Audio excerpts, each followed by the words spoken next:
Hola a todos, soy Nacho Álvarez. Bienvenidos a Prismas del Fútbol, un podcast donde a través de charlas con expertos de este deporte conoceremos el fútbol desde todos sus ángulos.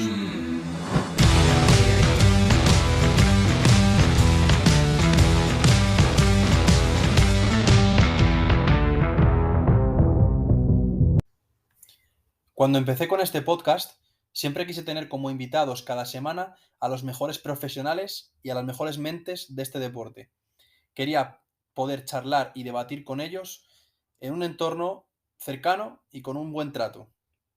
Lo que no me imaginaba era, además, toparme con tantas buenas personas como me he encontrado hasta el momento. Dani Pérez es una de ellas. Y además es un analista táctico top que tiene experiencia, tiene formación, tiene conocimiento y además tiene un trato y una capacidad de transmitir brutales. Es una referencia y un espejo donde mirarse para todos aquellos que siempre quisimos dedicarnos a esto del mundo del fútbol. Con su trabajo, su seriedad, su implicación y su hambre y su talento, ha conseguido pasar de tener un trabajo que no le llenaba a poder ser el analista táctico de uno de los mejores equipos de Chipre, además de otra experiencia importante en el fútbol femenino. Se me ha hecho muy corta esta charla, a pesar de casi 2 horas, y espero que la disfrutéis, como siempre digo, tanto como la disfruto yo haciendo.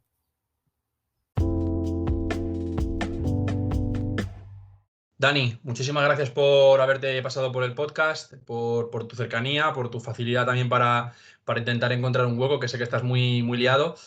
Y nada, darte la bienvenida a Prismas del Fútbol. Yo personalmente estoy deseando escuchar todo lo que nos puedes contar y cómo es tu visión sobre este deporte. Y seguro que la gente que lo escucha lo va a coger también con muchísimas ganas. Así que nada, bienvenido a tu casa.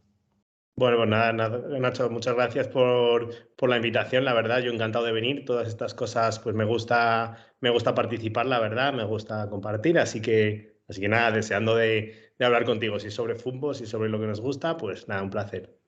Fenomenal, pues eso vamos a hacer, seguro. Mira, lo primero que siempre pregunto a la gente es un poco qué te ha llevado a estar en el momento en el que estás ahora. Estás en Chipre, bueno, ahora nos contarás un poco, pero ¿cuáles han sido tus pasos desde que comienzas en el fútbol o incluso antes, si tienes alguna formación relacionada con el fútbol, que sé que es así? ¿Cómo ha sido un poco tu carrera? Pues la verdad es que, bueno, para mí ha sido un camino largo, o sea, en cierto modo, bueno, como toda la gente al final, que llegamos o a fútbol profesional o no, independientemente de un poco de dónde llegues, pues sí que es cierto que hay un recorrido, todos empezamos más o menos pues, por fútbol base y demás. Yo igualmente, para mí al principio, pues yo el objetivo que tenía en el mundo del fútbol era divertirme y para mí era mi hobby. Yo soy ingeniero y trabajaba pues en empresas multinacionales como ingeniero, en proyectos y demás. Y cuando salía del trabajo me iba a entrenar equipos. Me saqué el título de entrenador primero el 1 y yo básicamente estaba pues en alevines, en infantiles, porque lo disfrutaba un montón. Ya no podía jugar por diferentes lesiones que tuve. Pero no empecé ahí realmente sin ningún objetivo de nada más que divertirme, de estar vinculado al mundo del fútbol y nada más. Lo que pasa es que al final, pues la vida me fue llevando poco a poco bueno, pues hacia esa dirección del mundo profesional. Poco a poco me iba gustando, me iba formando, me saqué pues más títulos de entrenador, iba haciendo diferentes formaciones y poco a poco pues iba pasando de infantil a cadete, a juvenil. Y ya en un momento en concreto, yo estaba un poco descontento con mi situación laboral básicamente porque no me gustaba lo que hacía. No porque me iba bien a nivel económico, pero no me gustaba. Entonces yo decía, no puedo estar todo el rato haciendo un trabajo 8 o 10 horas al día de algo que no me gusta y realmente solo dedicar, no sé, 2 3 horas por la tarde a las 9 de la noche corriendo al entrenamiento donde realmente, pues ahí me lo pasaba bien, donde ahí bueno, yo siempre lo cuento, cuando yo tenía éxito en un proyecto en una empresa, a mí me daba un poco igual, yo decía, bueno, vale, pues lo he hecho bien, está bien, genial, todos contentos, pero cuando ganabas en un partido de fútbol o lo que sea, la sensación era completamente diferente. Entonces yo decía a mí mismo, tengo que intentar, a lo mejor puedo intentar dedicarme al mundo del fútbol o encontrar pues algo que me apasione. Entonces, no me acuerdo muy bien cómo, si te digo la verdad, pero en un momento en concreto como que me apareció la figura del analista por ahí. Fue hace años y no había no había casi información en España. Pero bueno, no sé por dónde, la verdad es que no sé dónde lo vi, no sé si lo vi en Inglaterra, no sé dónde lo vi exactamente. La cosa es que me empecé a autoformar, ahí sí que no, como lo te digo, no había muchas cosas, pues empecé a aprender poco a poco y me empecé a especializar como analista, pues para intentar pues aprender y demás. Y ya a partir de ahí, pues empecé a participar con diferentes equipos. Primero con mis equipos, me compré un andamio, empecé a grabar, bueno, pues un poco lo típico. Y nada, pues poco a poco fue dando esos pasos para pasar del fútbol, digamos, amateur a fútbol más semiprofesional, hasta que en un momento en concreto, pues ya pude dejar mi trabajo, digamos, de oficina que no me gustaba y dedicarme pues, al fútbol profesional. Y ahora mismo bueno, pasé por fútbol femenino, Real Madrid femenino y ahora mismo estoy en Chipre, en el AEK Larnaca, que me he venido esta primera temporada, este verano. Fenomenal. Hablaremos un poquito más ahora de los equipos en los que has estado y los proyectos que has podido vivir, pero sí que me llama mucho la atención y yo cada vez creo que más importante, sobre todo un mensaje para la gente que está empezando ahora a formarse, incluso a nivel de carrera, porque tú cuando empezaste a estudiar, pues lo que me has comentado, no pensabas que iba a llegar un momento que te ibas a querer dedicar o que te ibas a poder dedicar al fútbol. Entonces, que es muy importante que si tenéis un poco la idea o pensáis que puede ser vuestro modo de trabajo en un futuro, que tengáis en cuenta la posibilidad de estudiar una carrera que sea complementaria. En tu caso, no sé qué carrera es y no sé tú como analista, qué formación crees que tienen que tener, además de los cursos de entrenador o no, eso ya que me digas si te parece que eso es necesario o no, pero qué formación complementaria crees que es buena o necesaria para ser un analista táctico. Pues, bueno, respecto a lo que dices primero, o sea, yo estoy de acuerdo en que, a ver, yo por ejemplo lo veía al principio como un hobby, la verdad. O sea, yo pensaba, no sé, te meten en la cabeza en determinadas veces que dedicarte al fútbol profesional es muy difícil y es bueno, es verdad que puede ser difícil, pero yo creo que o sea, que es factible, que es viable, pero que al final requiere unos pasos, un tiempo y muchas veces la gente no tenemos como la paciencia para dar esos pasos. Queremos que nos fiche el Real Madrid el primer día o queremos estar en el Bayern Múnich el primer día. Y entonces, pues al final yo creo que pero en todas las profesiones tú tienes que ir haciendo ese recorrido poco a poco. Y luego podrás tener la suerte de llegar o no llegar, pues eso ya depende de otras muchas cosas, depende de ti, depende bueno, pues situaciones en la vida, oportunidades que te puedes encontrar. Pero que es necesario ese camino y ese proceso seguro.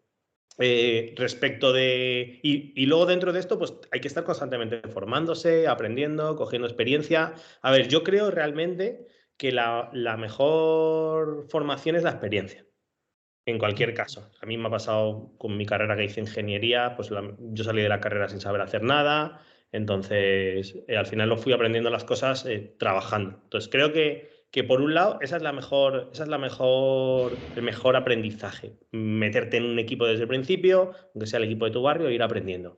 Luego a partir de ahí, pues los títulos de entrenador por supuesto que te ayudan. Para mí no son 100% indispensables, pero siempre te ayudan, te mejoran ese currículum de tal manera que, bueno, pues te puede ayudar a tener más oportunidades. Entonces yo es algo que sí que recomiendo.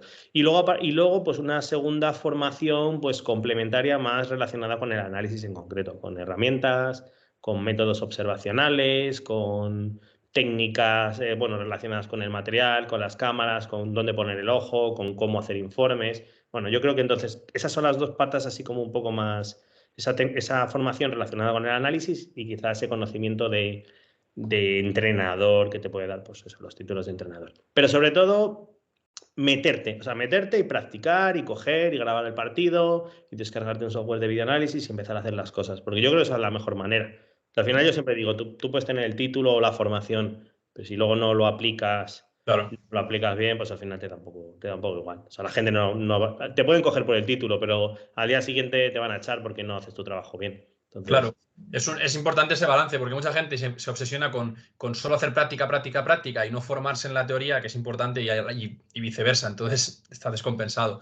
Yo creo que es un poco referencia para todos los que no hemos tenido esa oportunidad de ser futbolistas profesionales y sin embargo pues tenemos la esperanza de llegar algún día al fútbol profesional. Dani, por si no lo conocéis, pero que seguro que lo conocéis, también, aparte de por su carrera y su trayectoria como analista, es conocido por la empresa o bueno, la academia que tiene, que es Objetivo Analista, muy conocida en la formación. No sé si nos quieres comentar un poco en qué consiste para la gente que no la conozca, dar un poquito qué es lo que haces allí o cómo está funcionando eso. Sí, sí, os cuento. Al final, Objetivo Analista nació como un blog, simplemente. Yo cuando lo creé como un blog, pues precisamente como yo había tenido problemas para formarme como analista porque no había nada y lo tuve que hacer un poco de manera autodidacta, pues yo dije, hombre, voy a intentar compartir lo que yo he ido aprendiendo para que la gente que quiera formarse, pues poco a poco pueda echarle una mano en ese sentido. Y yo recuerdo pues que escribía artículos, me escribía la gente, empezó a gustar y la gente me escribía muchos emails, yo les contestaba a todo el mundo. Y a partir de ahí me fueron llamando pues, para diferentes formaciones como de profesor. Ya en un momento en concreto dije, bueno, la gente le gustaba. Yo recuerdo una vez que lo que me cambió un poco el chip, que fui a dar una clase de 1 hora a un centro en Madrid y me saludó un alumno y me dijo, Dani, me he venido desde Valencia para verte. Yo decía, Wow. ¿cómo?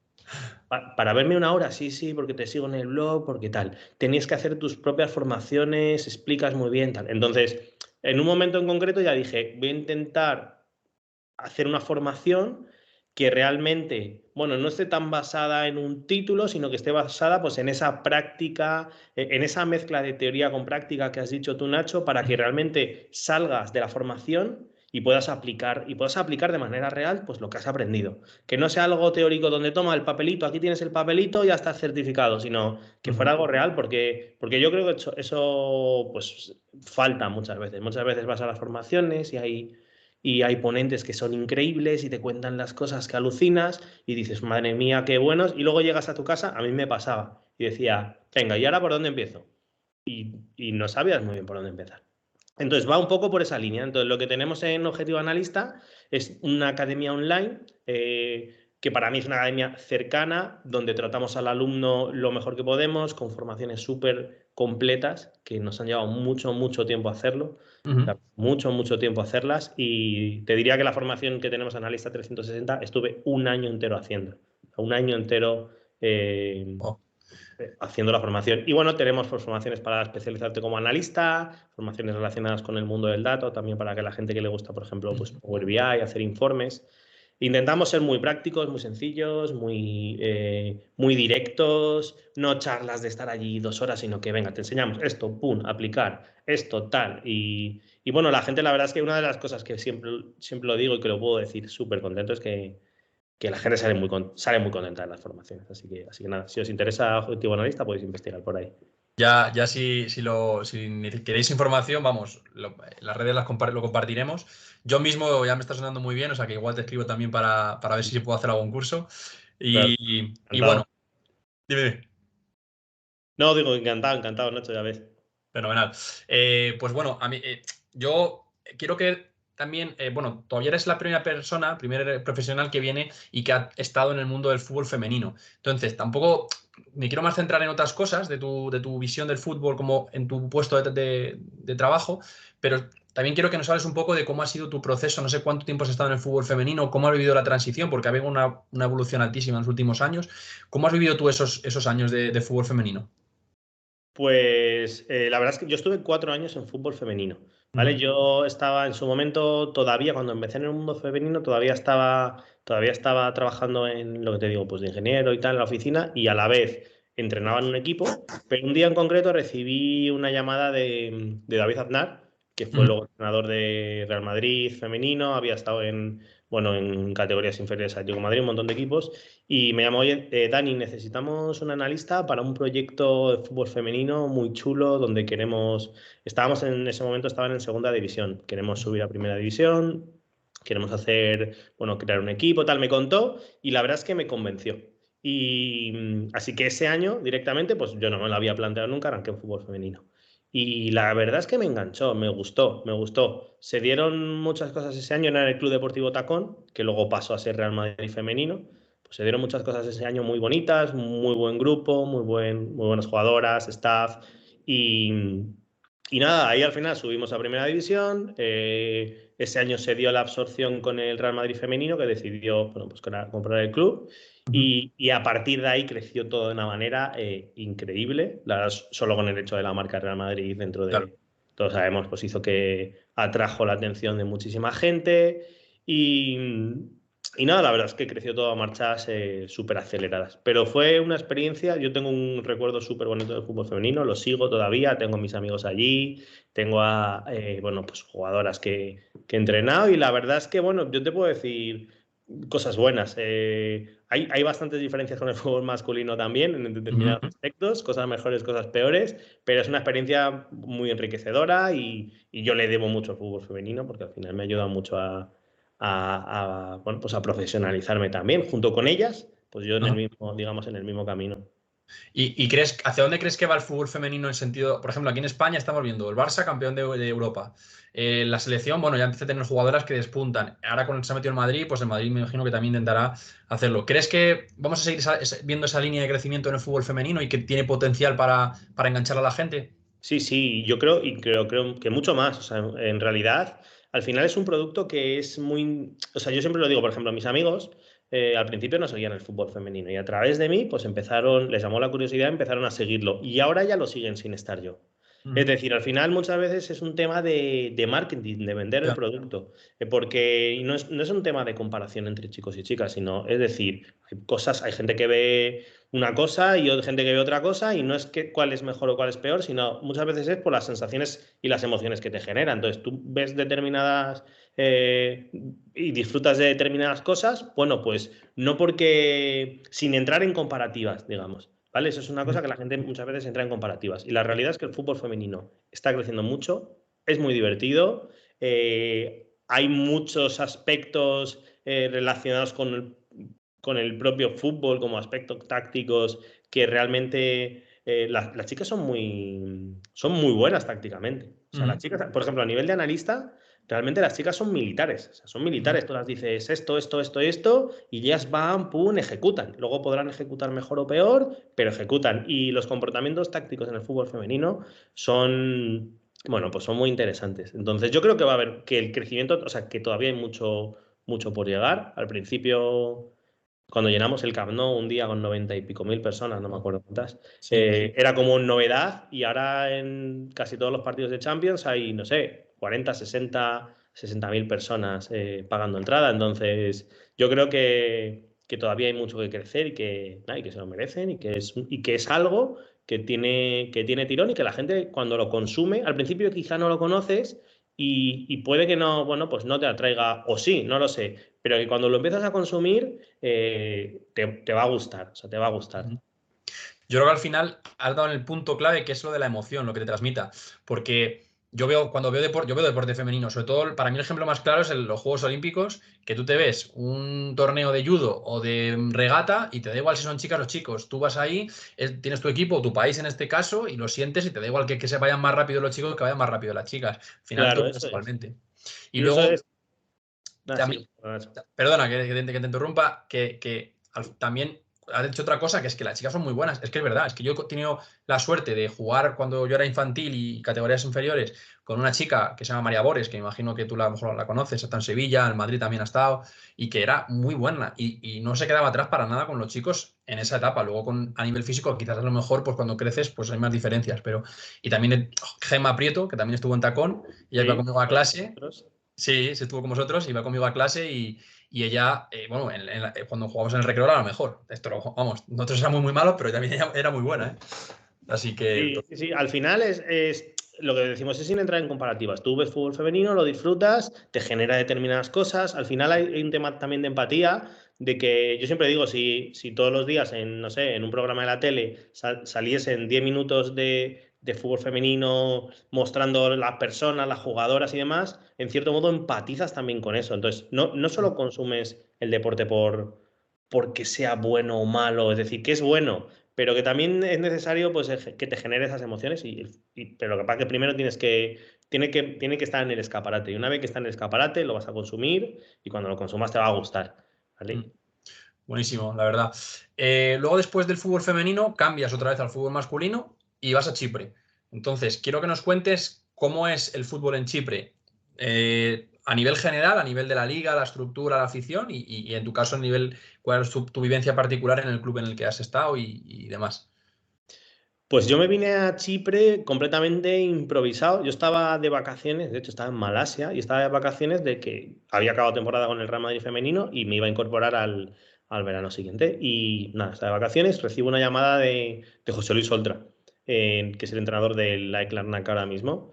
Dani, necesitamos, que por cierto, José Luis Oltra nos conocemos porque fue alumno de Objetivo Analista. Qué bueno. Y me dice, oye, Dani, bueno, me preguntó que había, pues me dijo que había una buena oportunidad de incorporar a un analista y que sabía que yo, bueno, pues que si le estaba interesado, básicamente. Y yo le dije, oh, pues al principio me pilló así como un poco por sorpresa, dije, sí, pero no sé, tal. Y me lo pensé y básicamente en un día me dijo, me tienes que dar respuesta ya porque vamos a empezar la pretemporada y básicamente en un día pues tuve que responder y al poco me estaba volviendo de mal hacia España y a las horas me estaba volando de España directamente a la concentración de pretemporada que estábamos en Hungría con el equipo.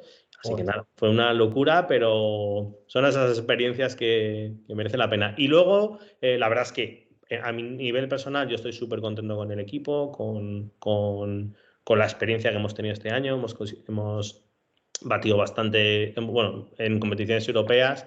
Hemos jugado previa de Champions, hemos jugado fase de grupos en Europa League, hemos pasado rondas en Conference hasta llegar a jugar contra West Ham, contra todo un West Ham. Así que, bueno, batiendo récords históricos en Chipre, o sea, una experiencia increíble. En Liga también tuvimos una racha muy buena, ahora estamos un poquito ahí más sufriendo final de temporada, pero bueno, la experiencia en general está siendo muy buena. Y respecto de la Liga de Chipre, pues al principio el pensamiento que supongo que tiene todo el mundo es, pero la Liga de Chipre, pero esto, no sé a qué nivel va a haber aquí, quién va a jugar aquí, un poco, Sí. no sé, siempre te surge esa duda, ¿no? Entiendo que, Nacho, de vosotros, según lo piensas de primeras, es... Sí. Hombre, yo en lo personal, joder, todos recordamos un poco a la Poel, que es un poco el más mítico de allí, que llegó una vez que eliminó al Madrid y llegó a cuartos de final, pero fuera de eso, desconocido totalmente el fútbol de Chipre. Sí, para mí también. Yo conocía a no conocía más equipos. Yo creo que no había oído ni a Larnaca, porque tampoco es un equipo de los más. Es un equipo que está en un crecimiento súper grande. Es verdad que las instalaciones son espectaculares, el club es hiper profesional, o sea, tenemos todo en un nivel. Es verdad que está dirigido por también director deportivo español, entonces yo creo que se nota. Y no, o sea, no, nada que envidiar a ningún equipo. Yo creo de profesional de España, está todo súper cuidado, todo súper cuidado. Y eso fue la primera sorpresa, llegar allí y ver pues un contexto muy, muy bueno. Luego la liga, a mí me sorprendió porque el nivel de la liga es muy alto.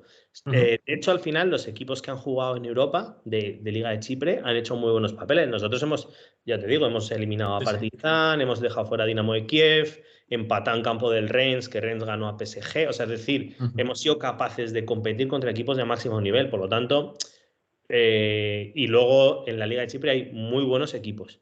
Sorprendentemente, realmente es sorprendente, hay muy buenos equipos. Al final yo creo que están consiguiendo atraer talento. Hay veces que gente, pues a lo mejor quizá en el último periodo de su carrera profesional, que ya vienen a Chipre y demás, pero hay mucho talento y los equipos están muy bien trabajados. Ya os digo, sorprendería. Cuando están viniendo mis amigos a visitarme, les llevo a los partidos y tal, me lo dicen, Dani, o sea, está muy bien, fíjate tal, no sé qué. O sea, realmente el nivel de la liga es muy bueno. Tienen un problema con la asistencia, pero es un problema que es difícilmente de los aficionados de solventar porque la población es baja. Y, por ejemplo, aquí en Larnaca hay 3 equipos en primera división. Y creo que hay, no sé, 50.000 habitantes, 60.000, no lo sé. Entonces, ya llenar 3 estadios de 3 equipos en primera división, pues es complicado. Entonces, aún así, las aficiones son muy ruidosas, son muy pasionales y aunque no siempre los estadios estén llenos, hay mucho ruido, hay bengalas por todos los sitios, se tienen que parar los partidos porque se llena el campo de humo. Entonces, la gente lo vive con mucha pasión que compensa quizá pues esa falta de asistencia muchas veces que es debida a la propia población, no porque a la gente no le guste el fútbol, porque al revés, aquí le gusta el fútbol a todo el mundo. O sea, que son pocos pero ruidosos, ¿no? Sí, muy ruidosos, muy ruidosos. Y el tiempo entiendo que será fenomenal, ¿no? Para jugar al fútbol prácticamente todo el año. Bueno, realmente es demasiado calor. Demasiado calor. Por ejemplo, en la pretemporada teníamos que entrenar, pues yo creo que llegamos a entrenar 7:30 de la mañana. algo así. Porque en verano, agosto, julio, aquí hay 40 grados hacia arriba. De hecho, yo cuando vine al principio dije, madre mía, esto. Entonces, solemos entrenar muy pronto, durante todo el año, no tan pronto ahora, pero en pretemporada y en verano sí. Pero luego el tiempo la verdad es que es espectacular para vivir. Un poco de calor a veces, pero nada, la vida aquí en Chipre la verdad es que es muy cómoda, todo está cerquita, no hay atascos, la vida es tranquila. Lo que te digo, al final entrenar pronto te permite, pues te levantas pronto, acabas pronto. La gente yo creo que es una de las cosas que atraen al futbolista también, que tienen una vida cómoda, no se les paga mal, pueden venir con sus familias, disfrutar de una experiencia, que eso también al final yo creo que el futbolista en determinados momentos de su carrera lo valora. Y la verdad que es muy bien. No te podría decir cosas malas, pero aquí la vida en Chipre está muy bien. Qué bueno, pues mira, encima, si estáis a gusto y además lo estáis haciendo bien, yo creo que al final es la combinación perfecta para que os quedéis un par de añitos más, por lo menos, para seguir disfrutando del fútbol y de esos equipos que van a veros, a visitaros en contra en los partidos europeos. Vale, pues mira, si te parece, vamos a saltar ya al bloque un poco de tu trayectoria, vamos a ir un poco más a lo que es el rol de analista. Entonces, ¿tú crees que un analista debe, por lo menos, no digo que sea un entrenador que luego se reconvierte a analista, sino que tiene que haber tenido experiencia como entrenador, como tú tuviste en su momento, aunque sea a unas categorías inferiores o con cierto contacto como entrenador? Yo creo que le va a ayudar mucho.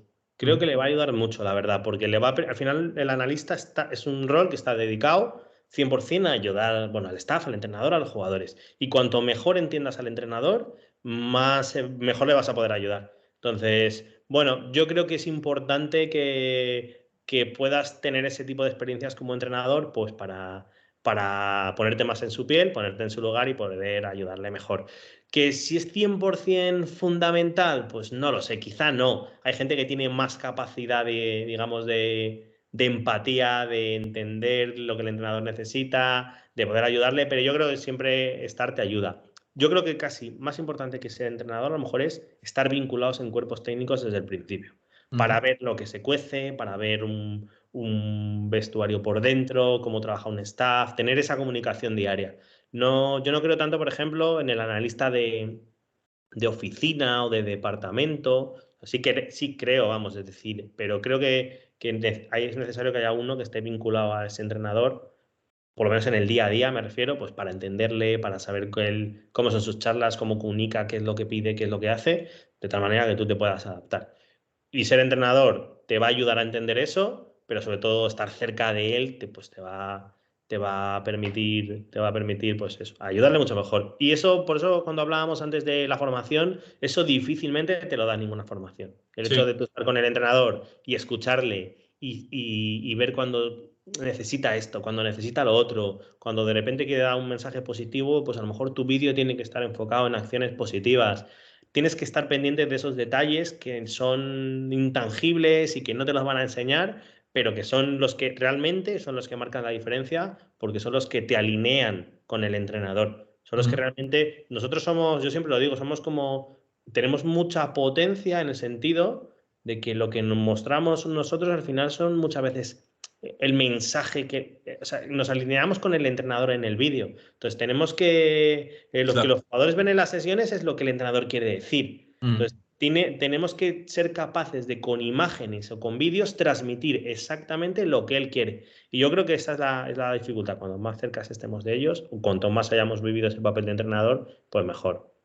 Qué bueno. Además, justo lo has enlazado con lo siguiente que te quería poner sobre la mesa, que es el tema de la implicación del analista en el día a día del equipo. Porque hace poco estuve en una charla que dio Alessio Lisi y él decía que había un rol que no se había implantado en en casi ningún cuerpo técnico del mundo y que él lo consideraba como algo bueno, que era el rol como de entrenador fantasma, lo llamaba él, que se hace en otros deportes, que es como de una persona ajena a lo que es el día a día del equipo, a lo que es el día a día del cuerpo técnico, que ve los partidos y hace un informe, un análisis y se lo entrega al entrenador, como para tener esa visión, digamos, limpia de cualquier traza vamos a llamarlo, contaminación de lo que es el día a día del cuerpo técnico, porque es verdad que yo considero imprescindible, como tú dices, el que estés en el día a día para que los jugadores te conozcan, para que veas cómo se comunica el entrenador, para que veas cuál es el mensaje que quiere transmitir y que tú lo hagas, pero luego también me parece interesante que tengas esa visión limpia, que a lo mejor tú estás tan centrado en el mensaje del entrenador que no ves con objetividad las cosas. No sé qué opinas tú sobre esto.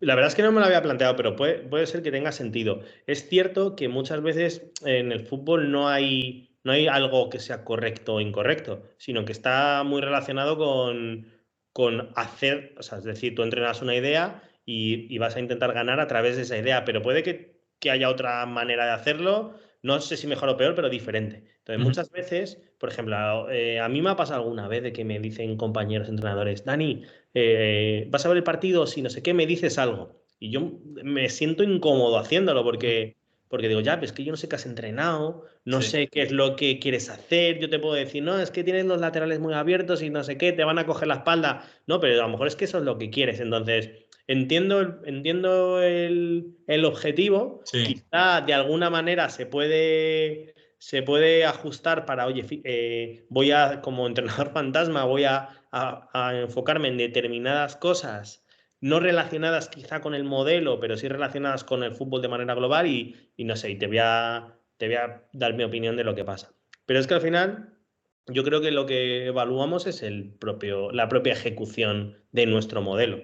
O sea, entonces, si no conocemos el modelo, yo ¿puedo evaluar rendimientos a nivel táctico? Pues a lo mejor, pero es que está bien, que el extremo está abierto, que no esté abierto, que hay mucho espacio aquí, que no hay, pues a lo mejor es que es lo que queremos. Entonces, bueno, entiendo que quizá pueda ayudar, tendría que verlo, pero tendría que hacerse quizá no de la manera, no muy echado para adelante, ¿no? No Sí. diciendo, no, es que juegas con mucha gente por dentro. Ya, claro, pero es que es lo que quiero.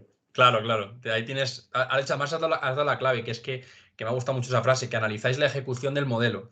Me ha gustado mucho eso porque creo que es verdad que analizar otras cosas externas o que no tengan tanto que ver con lo que tú has preparado o lo que tú quieres que el equipo haga, pues es lo que tú has dicho. A lo mejor tú quieres provocar esa situación, que otro lo ve como una desventaja, tú lo ves como una ventaja. Pues que al final Claro. es cierto, es Sí, cierto. sí, el análisis de equipo propio al final es, oye, ¿qué ha pasado en el partido? Pero no es un highlight del partido. Es decir, yo no digo, venga, pues un tiro a puerta, venga, no sé qué, me han hecho una ocasión. No, lo que nosotros intentamos analizar es, oye, mira, nosotros tenemos este modelo, hemos preparado un plan de partido para este rival con unas adaptaciones de nuestro modelo que nos pueden venir bien para ese rival, pero sigue siendo nuestro modelo. Y a partir de ahí se juega el partido y intentamos evaluar la ejecución de nuestro modelo y de nuestro plan de partido para ese rival, para ese partido en concreto. Entonces, pero no es un análisis global, en general, de no, ¿qué ha pasado? No, nosotros habíamos dicho esto, nos ha ayudado, no nos ha ayudado, se ha ejecutado correctamente, no se ha ejecutado correctamente, tenemos que cambiar algo. Entonces, es básicamente eso. A mí me costaría analizar a un rival o la ejecución, digamos, de un entrenador o la idea de un entrenador si no sé lo que ha entrenado, si no sé lo que tenía pensado para ese partido, la verdad. Bueno, Sí, me parece interesante tu planteamiento. Y tampoco lo había. O sea, yo sí que es verdad que lo que tú dices es que veo ventajas, pero también veo desventajas que son las que tú has comentado y estoy de acuerdo contigo. Habría que verlo, luego igual funciona genial, que es que esto como igual sí, todo. igual hay una manera de encontrar determinadas cosas que te pueden ayudar y decir, no, mira, fíjate en esto, tal, y te da una visión limpia. Es cuestión de probarlo, a lo mejor puede estar bien. Claro. Ahora justo has empezado a hablar un poco de lo siguiente que quería tocar, que es, bueno, primero, ¿cómo es tu trabajo semanal, o sea, cuál es tu implicación semanal en el equipo y luego tu trabajo diario? Es decir, tu rutina o la rutina de un analista profesional, en este caso, de un equipo de Chipre. Bueno, pues varía bastante en función del día, porque cada día, digamos que estás en un momento en concreto de un microciclo general del equipo y de microciclo del analista. Básicamente, por contextualizar, nosotros lo que hacemos, tenemos como 3 sesiones de vídeo a la semana, que Ujú. son post partido, el día siguiente del partido. Tenemos una sesión de análisis de rival que la hacemos lo hacemos un -2, es decir, en el -2 respecto del partido que vamos a jugar. Y luego tenemos una mini sesión, charla de partido, que lo hacemos el día del partido en el hotel, con una especie de resumen de rival y de plan de partido. Entonces, a partir de ahí, mi día a día es intentar llegar a esos, digamos, a esos deadlines, a a esos objetivos y trabajarlos, ¿vale?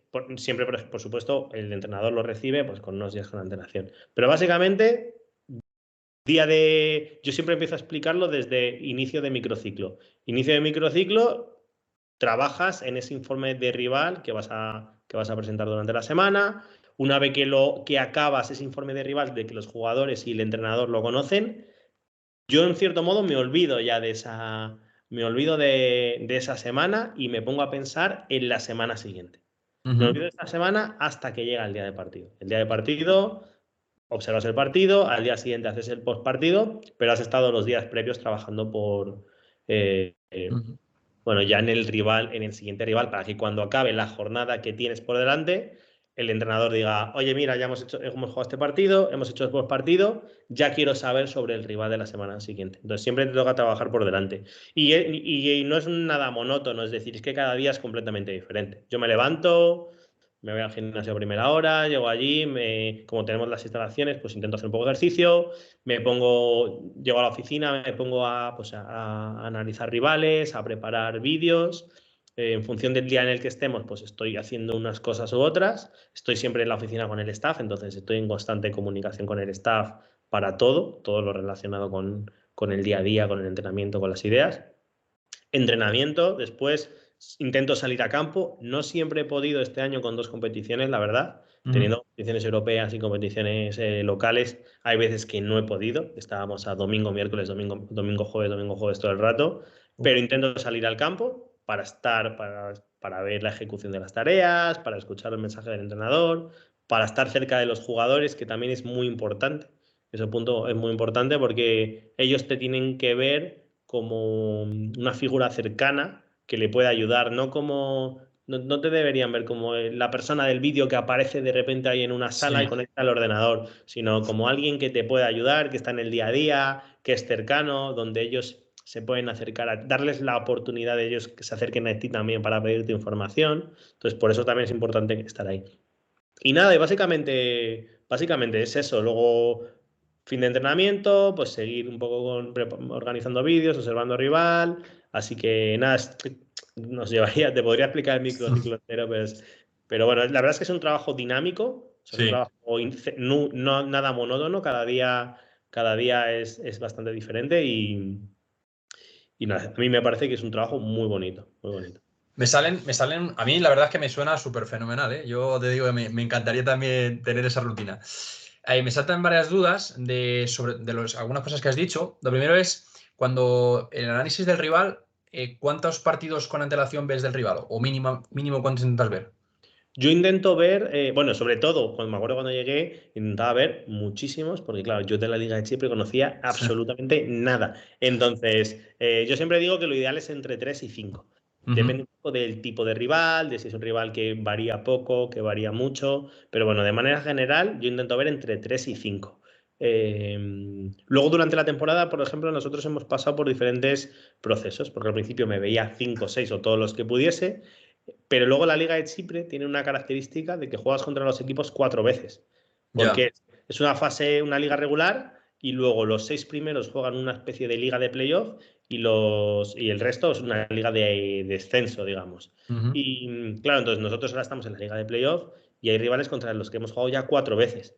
Entonces ya no es me veo 5 partidos, le muestro a los jugadores, al entrenador, cómo es el rival, porque ya todo el mundo conoce al rival, ya todo el mundo conoce todo, o sea, intentamos no ser repetitivos. Entonces ahí, por ejemplo, yo ahora estoy en un proceso donde ya no veo 5 partidos. A ver, me los veo porque estamos en fase de playoff y lo vemos, obviamente, pero no hago un análisis en base a los partidos, sino que intento mezclar las modificaciones que ha podido ir haciendo el rival respecto de cómo han sido nuestros partidos, una mezcla de equipo propio con rival.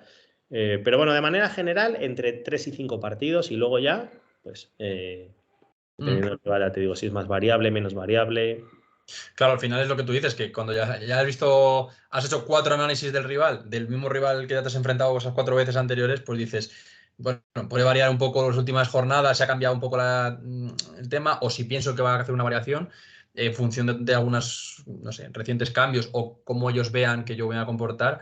Que ahora hablaremos del análisis del rival, que para mí me parece lo más complicado, luego ya lo desarrollamos, pero me parece lo más complicado. Entonces, pero bueno, sí que tener un mínimo de visiones de ver los patrones, que ya también te preguntaré qué es lo que consideras importante ver en un análisis.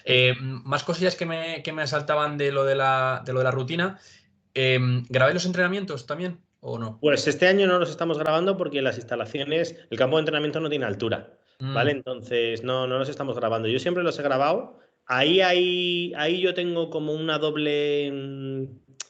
doble pensamiento. O sea, es decir, por un lado, lo políticamente correcto es no voy a grabar los entrenamientos, lo tengo todo grabado, lo tengo todo preparado y tal. Pero luego, por otro lado, yo estoy muy en contra del trabajo vacío. Es decir, si vamos a grabar para utilizarlo, vamos a grabar y genial y hay que hacerlo. sí, Pero grabar para simplemente tener una persona ocupada grabando, para subirlo a una base de datos, para luego no hacer nada con eso, pues ahí tengo más dudas. Entonces, yo creo que hay que encontrar el equilibrio entre grabar, puedes grabar por base de datos, por tener almacenados tus ejercicios, y eso está bien. Pero una vez que ya a lo mejor un ejercicio ya lo tienes guardado, pues no hace falta que lo grabes otra vez. A no ser, que ese es el matiz, que lo vayas a analizar. Es decir, que esa tarea en concreto la vayas a analizar porque es una tarea aplicada al partido, porque es una tarea claro. aplicada a lo que quieres preparar para la semana. Entonces, sí, entonces yo ahí estoy súper a favor de grabar el entrenamiento, de prepararlo, de analizarlo. De hecho, nosotros, este año ya te digo, no grabamos, pero yo en el Real Madrid grabábamos los entrenamientos y los usábamos en las sesiones de vídeo, los propios Claro. entrenamientos porque hablábamos de la ejecución del plan de partido y entonces decíamos, fíjate, aquí este es el plan, aquí los habéis ejecutado así, hemos hecho esto, entonces nos servía mucho para las sesiones de vídeo. Pero si lo vas a utilizar, si no, tener un recurso grabando, subiendo aquí, no sé qué, compartiendo, al final le tienes horas para algo que realmente no te va a servir. Entonces, creo que es útil si se usa, si no, hacer cosas que no vas a usar para nada, pues tampoco lo veo Tal cual. sentido. Yo siempre he sido, fíjate, de grabar mucho cuando llevaba cadetes y cosas así, me gustaba, o juveniles, y sé, yo ya he estado con senior, pero siempre me ha gustado y yo grababa, claro, no tenía ni el tiempo ni la disposición de todo para grabar, pero siempre lo que tú has dicho, sobre todo ejercicios o sesiones que iban muy enfocadas a o plan de partido con mucha transferencia luego al juego real para luego corregir y verlo y decir, oye, mira, este jugador no está haciendo la cobertura, o este se cierra demasiado, o el otro no, lo que sea, no hace el movimiento, el desmarque bien para incidir. Qué bueno, qué interesante, porque Sí, muchas eso veces, está, ¿verdad? eso está perfecto y eso yo invito a todo el mundo a hacerlo y creo que es importante y además ya te metes en el análisis, Ujú. te enganchas ahí, pero yo siempre le digo a la gente, a ver, si lo vas a utilizar, sí, si no lo vas a utilizar, pues dedica tu tiempo a otras cosas que vayan a tener más repercusión que al hacer algo, bueno, pues de grabar, yo qué sé, un doble área, a lo mejor, yo qué sé, Ujú. pues queda muy bonito, pero ¿lo vas a usar para algo? Pues no. Sí, claro, efectivamente. Para luego a lo mejor ir a una charla y decir, mira, un doble área, pero bueno, Exacto, tampoco. exacto. Bueno, luego también yo he visto gente que lo que hace es grabar los entrenamientos con drones. No sé si lo habéis pensado también vosotros, que no tenéis. Sí, en su momento alguna vez lo hemos pensado, pero por ejemplo en Madrid es muy complicado por el espacio aéreo y más Ujú. cuando estábamos ahí en Valdebebas, que está cerca del aeropuerto, Claro, entonces hay que tener muchas licencias, ya. hay allí de todas formas muchas restricciones con primer equipo, tal, entonces no es fácil y sí que hemos estado en contacto con empresas que lo hacen, pero bueno, cada vez más complicado. Y aquí en Chipre la verdad es que no lo hemos probado. Lo mismo, a mí me parece que es útil, ¿eh? O sea, creo que es Ujú. útil, pero creo que es útil aplicado pues eso, en esas determinadas tareas. Yo creo que esa es una cosa que está bien. En España, ya te digo, con los problemas que ponen con las licencias y todo eso, cada vez más complicado si lo quieres hacer legal. Hay gente que simplemente coge el dron, lo sube arriba, graba y ya está, y cada uno a su casa. Pero si realmente lo quieres hacer legal, te piden un montón de cosas, Sí. de permisos que no es tan sencillo. Y el análisis individual, ¿lo hacéis, no lo hacéis? Depende, o sea, me refiero, dentro de lo que tú haces de tu postpartido, sacar imágenes o cortes para jugadores concretos y tener alguna charla con ellos. ¿Eso lo hacéis allí? Sí, sí, eso lo hacemos, eso lo hacemos. Al final nosotros después de los partidos, dentro de esa charla, digamos, de staff, donde entre nosotros evaluamos qué ha podido ocurrir, pues decidimos, oye, hay que hacerle vídeo a esta persona, por lo que sea. Y sí, sí, mantenemos unas sesiones individuales con los futbolistas.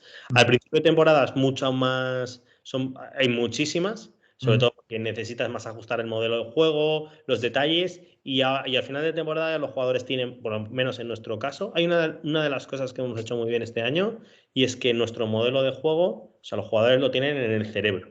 O sea, nos podrá salir mejor o peor, pero lo tienen metido. Entonces, hay veces que ya no nos hace falta mucho vídeo individual. Al principio un montón, ahora un poquito menos.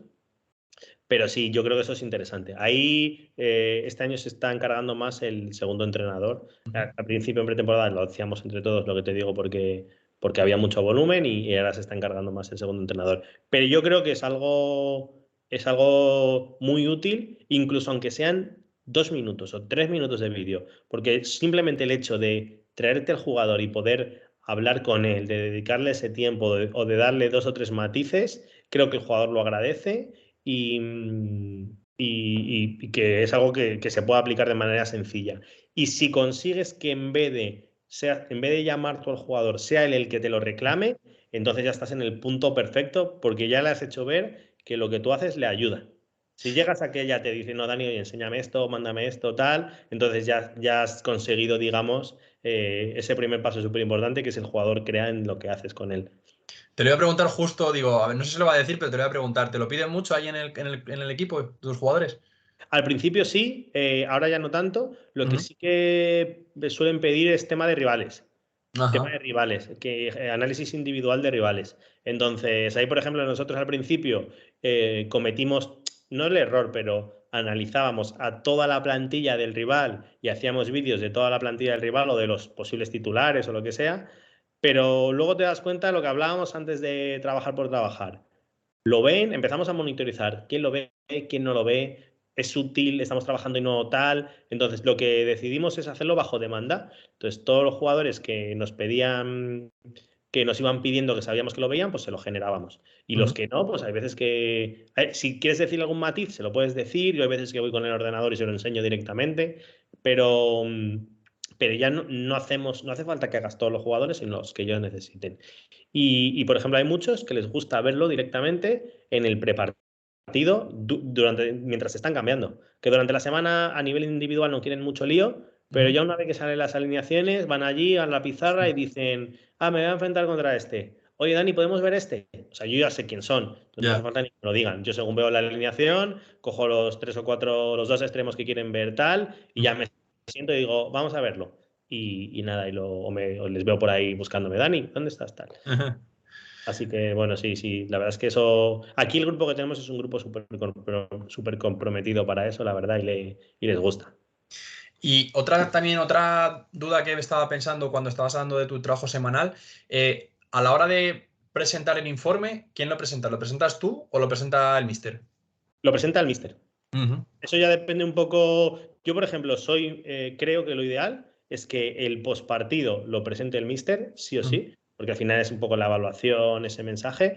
Y luego el análisis de rival, pues un poco ya depende un poco pues la visión del míster. Hay entrenadores que lo quieren hacer ellos, en este caso lo presenta el míster. Yo cuando estaba en el Real Madrid lo presentaba yo. Entonces depende un poco eso. Yo creo que también al principio, si tú llegas nuevo a un club, muchas veces quieres poder trabajar ese mensaje más y aprovechar esos momentos. Yo creo que cualquier solución es buena si se ejecuta bien.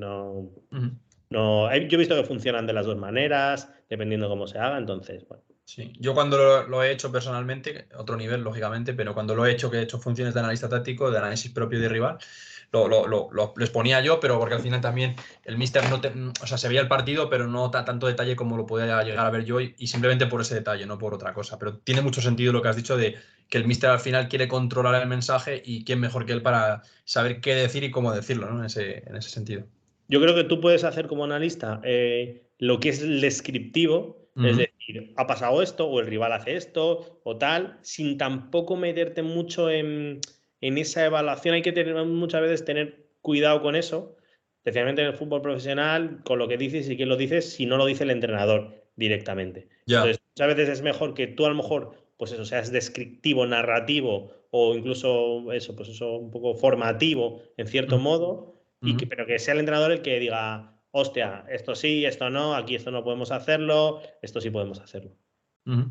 Vale, pues entonces, si te parece, vamos a ir hablando de los análisis que tú haces y me gustaría que me dijeses de cada análisis propios, análisis rivales y demás, ¿qué cosas consideras, o sea, cómo crees, o sea, qué cosas te consideras que son imprescindibles que tenga que tener un informe propio, un informe de rival, y qué cosas crees que, o sea, cómo sería tu manera ideal de dividirlo, de estructurarlo?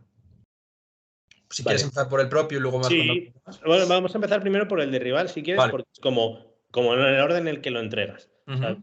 lo primero que haces, entregas informe de rival. Nosotros lo entregamos, yo se lo entrego primero al entrenador para que lo vea, le hago un informe largo, digamos, que es diferente al que luego al que van a ver los jugadores. Y yo se lo entrego por fases, ¿vale? Ya no, últimamente ya no entrego mucho escrito, plantillas, típicas plantillas y Sí, tal. de Yo PowerPoint. últimamente ya cada vez hago menos eso y sobre todo, a ver, en el fútbol profesional que tienes la oportunidad de estar mucho tiempo como en contacto, pues puedes, como digo yo, puedes hacer un informe hablado, es decir, te paso el vídeo y hablamos del rival y ya está. Cuando a veces estás en fútbol, pues no tan profesional, que no tienes tanto tiempo, oye, pues pasas, le mandas un informe escrito y se lo lee el entrenador cuando puede, entonces ahí te aporta de otra manera. Pero en el día a día nosotros, por ejemplo, lo hacemos con vídeo, no hacemos escrito, no hacemos plantillas ni cosas así, pero lo hablamos. Entonces, en el informe de rival, para el entrenador, que es un poco más largo, como he dicho, yo lo divido en fases, porque al entrenador le gusta así, ¿vale? Ujú. Lo primero yo que diría es, primero habla con el entrenador para ver cómo le gusta a él el informe, porque Vale. tú lo puedes hacer de una manera, pero a él le gusta de otra. Entonces, como hemos dicho al principio, que estamos dedicados al entrenador 100%, pues hablar con él para ver cómo quiere el informe. En este caso, el entrenador lo quiere por fases. Quiere ataque, transición, defensa, transición y luego el ABP al final. Pues yo se lo estructuro de esa manera. Y luego dentro de cada fase, yo le hago 2, 3 ideas. Eso ya viene un poco más por iniciativa mía. 2, 3, 4 ideas por fase y por zona del campo. A nivel, bueno, pues evolutivo, es decir, ataque, zona de inicio, hacen idea 1, idea 2, idea 3. Ataque cuando pasan a creación, idea 1, idea 2, idea 3. Y ataque cuando están en finalización, idea 1, idea 2, idea 3. Y entonces hago eso en todas las fases. De Vale. tal manera que al final tiene como una estructura muy clara de cómo va evolucionando en el ciclo del juego el rival. Cuando ataca, pues tal, si progresa esto, si progresa esto, si progresa esto. Si pierde el balón, pues lo mismo, esas ideas. Si lo pierde en esta zona o si lo pierde en esta zona. Y lo estructuro de esa manera. Luego, cuando se lo hacemos a los jugadores, es la misma estructura, pero resumido en un Ujú. vídeo de 8 minutos, 10 minutos, más o menos. Vale. Es que me gusta que hayas hecho la pausa porque te quería preguntar sobre este análisis antes de que saltes al siguiente. Vale, eso de idea 1, 2 y 3, o sea, son, digamos, las variaciones que tienen en cada zona, pero las ordenáis de algún modo, es decir, intentan siempre esto, pero luego si el plan B, digamos, es esto y el plan C esto, por digamos, escala, orden de prioridad o ¿qué orden le dais? Sí, sí, más o menos es más o menos así. Hay veces que simplemente tienen un plan, pero no, son diferentes ideas. Por ejemplo, la primera suele ser un posicionamiento general estático. Por ejemplo, Vale. ataque, zona de inicio, saque de puerta. Nosotros solemos empezar por el saque de puerta. Saque de puerta que partes de una situación estática de inicio. Oye, ellos se posicionan así. Luego, a partir de ahí, una vez a través de ese posicionamiento, ¿qué hacen? ¿Corto o largo? Si mezclan, ponemos acciones en corto. Cuando juegan en corto, suelen jugar de esta manera. Y a partir de ahí, yo siempre digo las observaciones neutras. Es decir, tú no sabes, no puedes tener algo prefijado porque cada equipo lo va a hacer de una manera diferente o hay unos matices. Hay veces que hay unos matices en los que te tienes que enfocar en un equipo porque eso es significativo y hay veces que ese mismo matiz no es significativo. Por ejemplo, yo qué sé, hablábamos antes de laterales. Altura de laterales. Pues a lo mejor en un equipo la altura del lateral es importante Ujú. para algo o por nuestro modelo. Y a lo mejor en otro equipo la altura del lateral, pues sí, es algo, pero que tampoco hace falta, yo qué sé, no nos dice nada en concreto. Por eso te digo que esa idea 1, idea 2, idea 3, pues no siempre está relacionada con lo mismo, pero sí que intentamos posicionamiento, saque de puerta, pam. ¿Juegan en corto? O sea, ¿cuál es la manera de jugar en corto? ¿Cómo se asocian? ¿Quién son los jugadores referencia? Entonces son como ideas relacionadas con ese inicio en corto. Cuando juegan en largo, ¿cómo se comportan? Esto y esto. quién es la referencia al largo, quién son los jugadores que van al espacio, cómo hacen la segunda jugada. Cosas así. Suelen ser ideas sencillas. Yo siempre intento ir mucho hacia cosas sencillas y cosas accionables. Es decir, hablar de cosas que tú no puedes trabajar en un informe está bien, es decir, te da información. Yo te puedo decir, no, porque fíjate, el medio centro se perfila y hace tal. Vale, pero eso luego tú lo trabajas, lo vas a poder aplicar, o es una información que, bueno, está bien, o sea, está bien tenerlo, pero yo intento ir hacia cosas accionables, que luego el entrenador cuando vaya a ese vídeo diga, vale, pues esto al campo con esta tarea. Pero si algo no es accionable, no es aplicable o no vamos a trabajarlo, ¿puede que nos dé información? Pues sí, está de más, pero tampoco tenemos que caer en el sobreinformar de cosas bueno, pues que no tienen un peso súper importante en el partido. Entonces, nada, eso, zonas, ideas, y a partir de ahí, pues muchas veces voy improvisando, porque tampoco, lo que te digo, lo veo neutro y a lo mejor un equipo, pues de repente digo, no, pues es que este equipo es muy presionable, pues a lo mejor una idea uno es equipo muy presionable porque toman riesgos, entonces es una idea que es descriptiva respecto del equipo, pero está relacionada con nuestro modelo, es vamos a intentar apretar porque este equipo le podemos robar. Pues a lo mejor hay otro equipo donde juegan en corto, pero no es fácil robarle. Ya. Entonces, por eso te digo, cambia mucho en función de todo eso. Y nada, voy pasando por todas las fases y por todas las zonas con esas, pues 2, 3 ideas, 4 ideas, intentando seguir esa simplicidad y ya está. A partir de ahí el entrenador pues decide con esas ideas cómo lo va a llevar durante la estrategia operativa de la semana y ya está. ¿Vale? Ese sería un poco el informe de rival.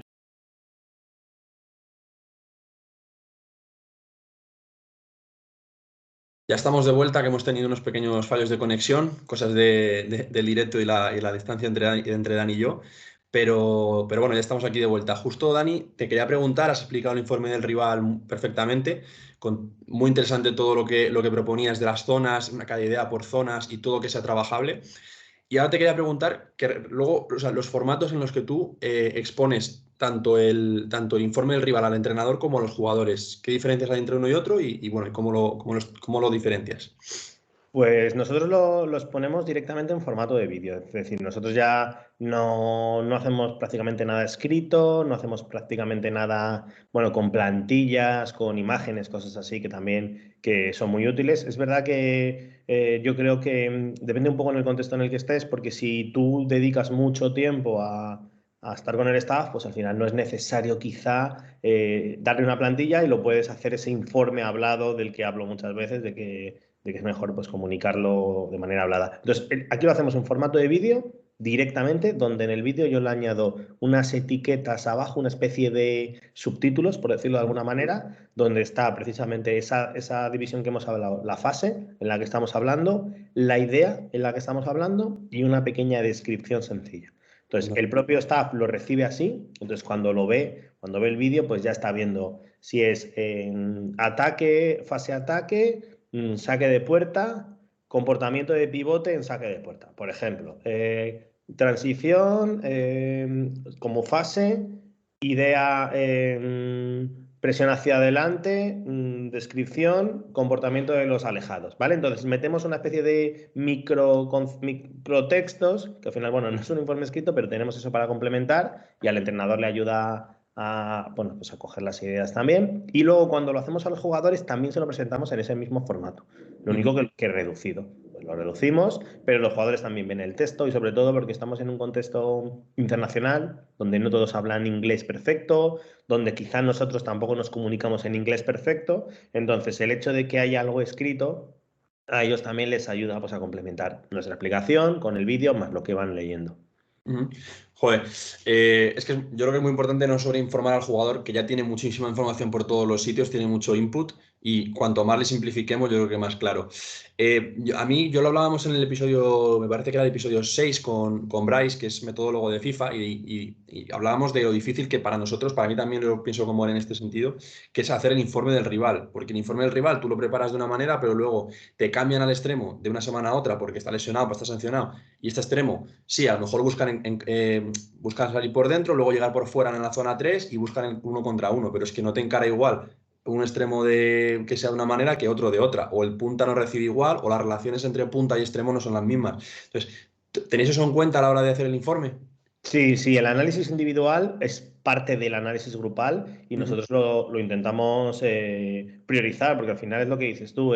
Para mí el modelo del rival es muy dependiente de lo que ocurre a nivel individual con los jugadores. Es decir, un mismo equipo con una misma idea durante la temporada, te cambian 3 jugadores y el modelo cambia. En función de, bueno, puede que cambie más o menos, pero puede cambiar bastante. Entonces, sí que intentamos sobre ese propio informe de rival trabajar los aspectos individuales también. Lo único que, claro, no puedes hablar de todos.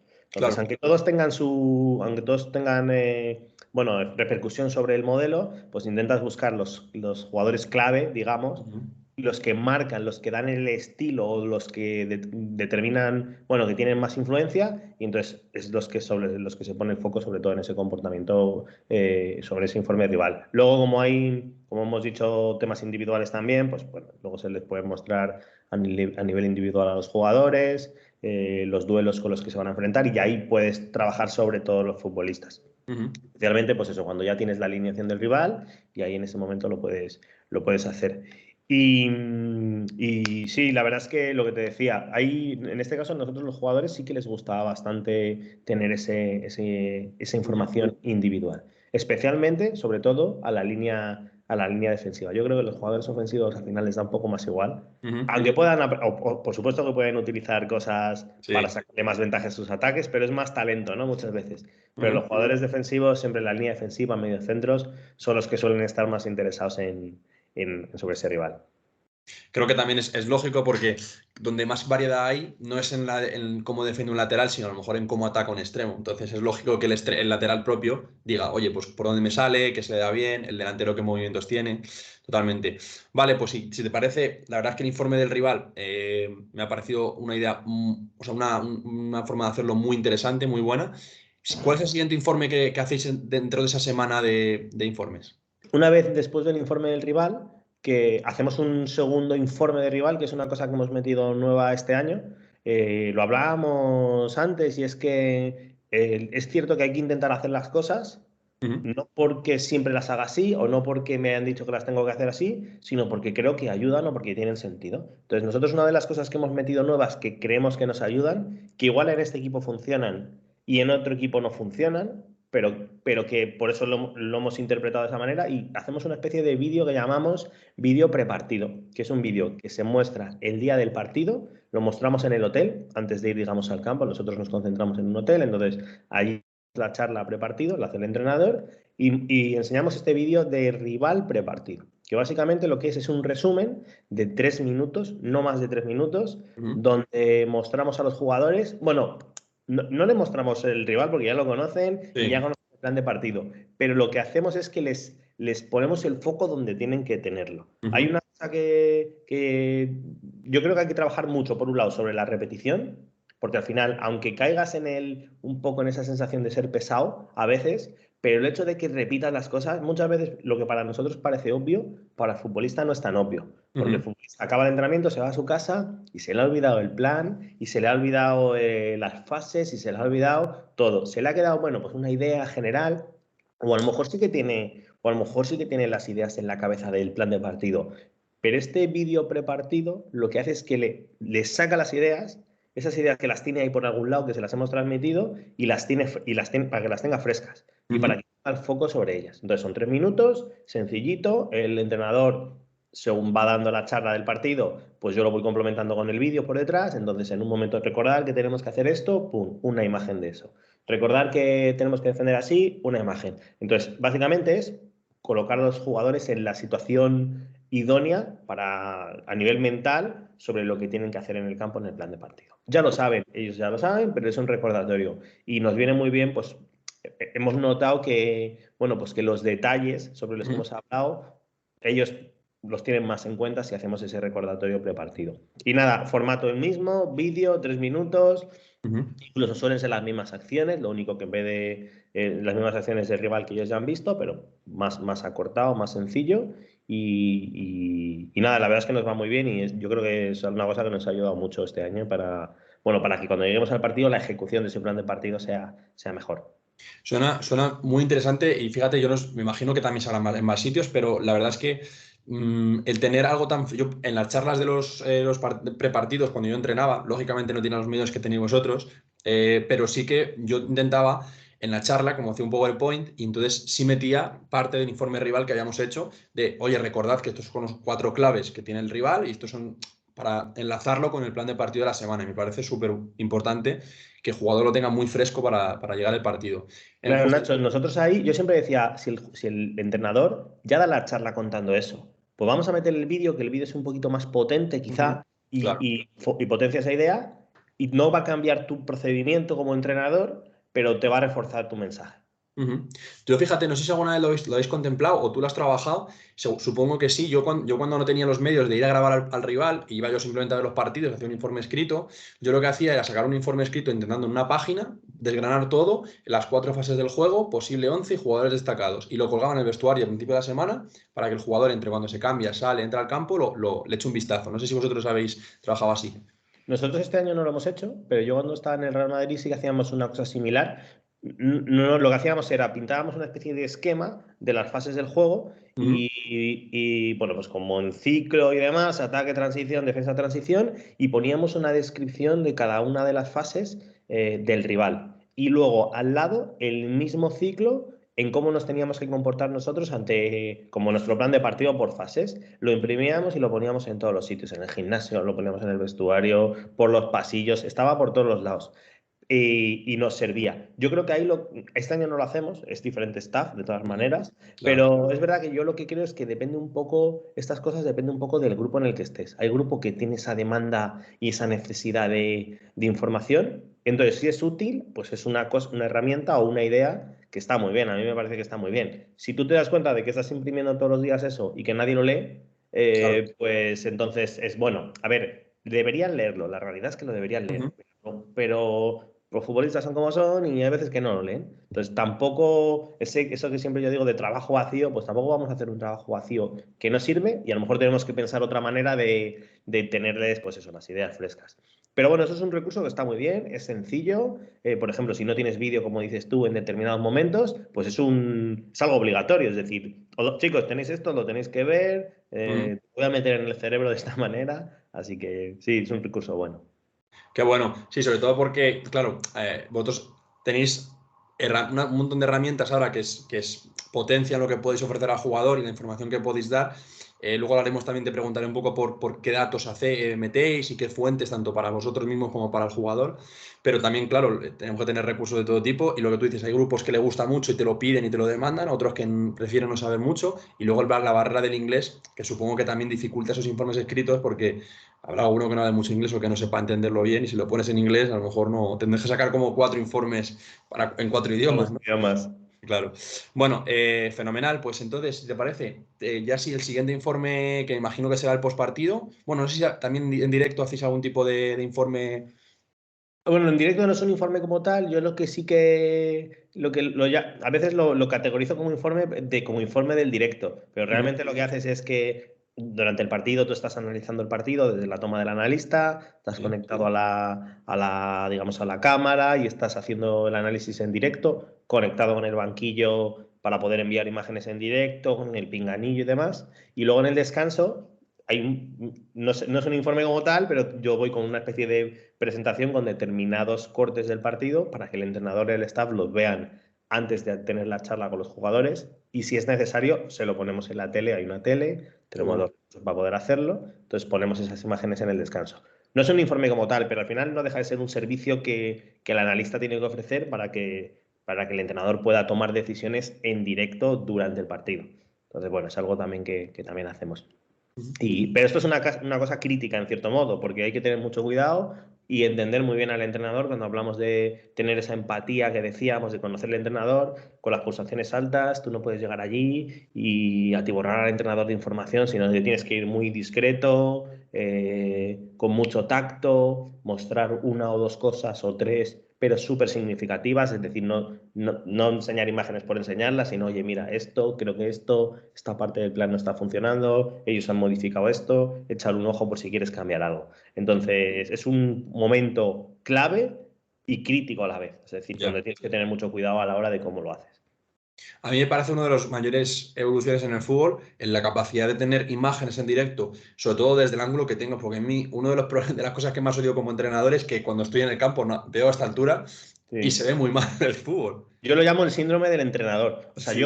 porque a mí me pasa, o sea, yo soy entrenador, pero a mí me pasa ahora que yo me bajo a pie de campo y no veo nada. Y yo digo, yo creo que he empeorado como entrenador, porque antes veía las cosas y ahora estoy arriba, estoy acostumbrado a verlo desde arriba y me bajo al banquillo y digo, es que es imposible ver desde aquí nada. Claro, tienes esa visión siempre cómoda pero bueno, pues eso es lo que realmente te hace entender la dificultad de un entrenador desde abajo de tomar las decisiones y la importancia de que tengas ese recurso, un analista, una toma, una grabación, lo que sea, para decir, es que aquí es difícil, es que no, da igual que sea Guardiola, es que desde aquí es complicado, necesito recursos y soporte para poder tomar mejores decisiones.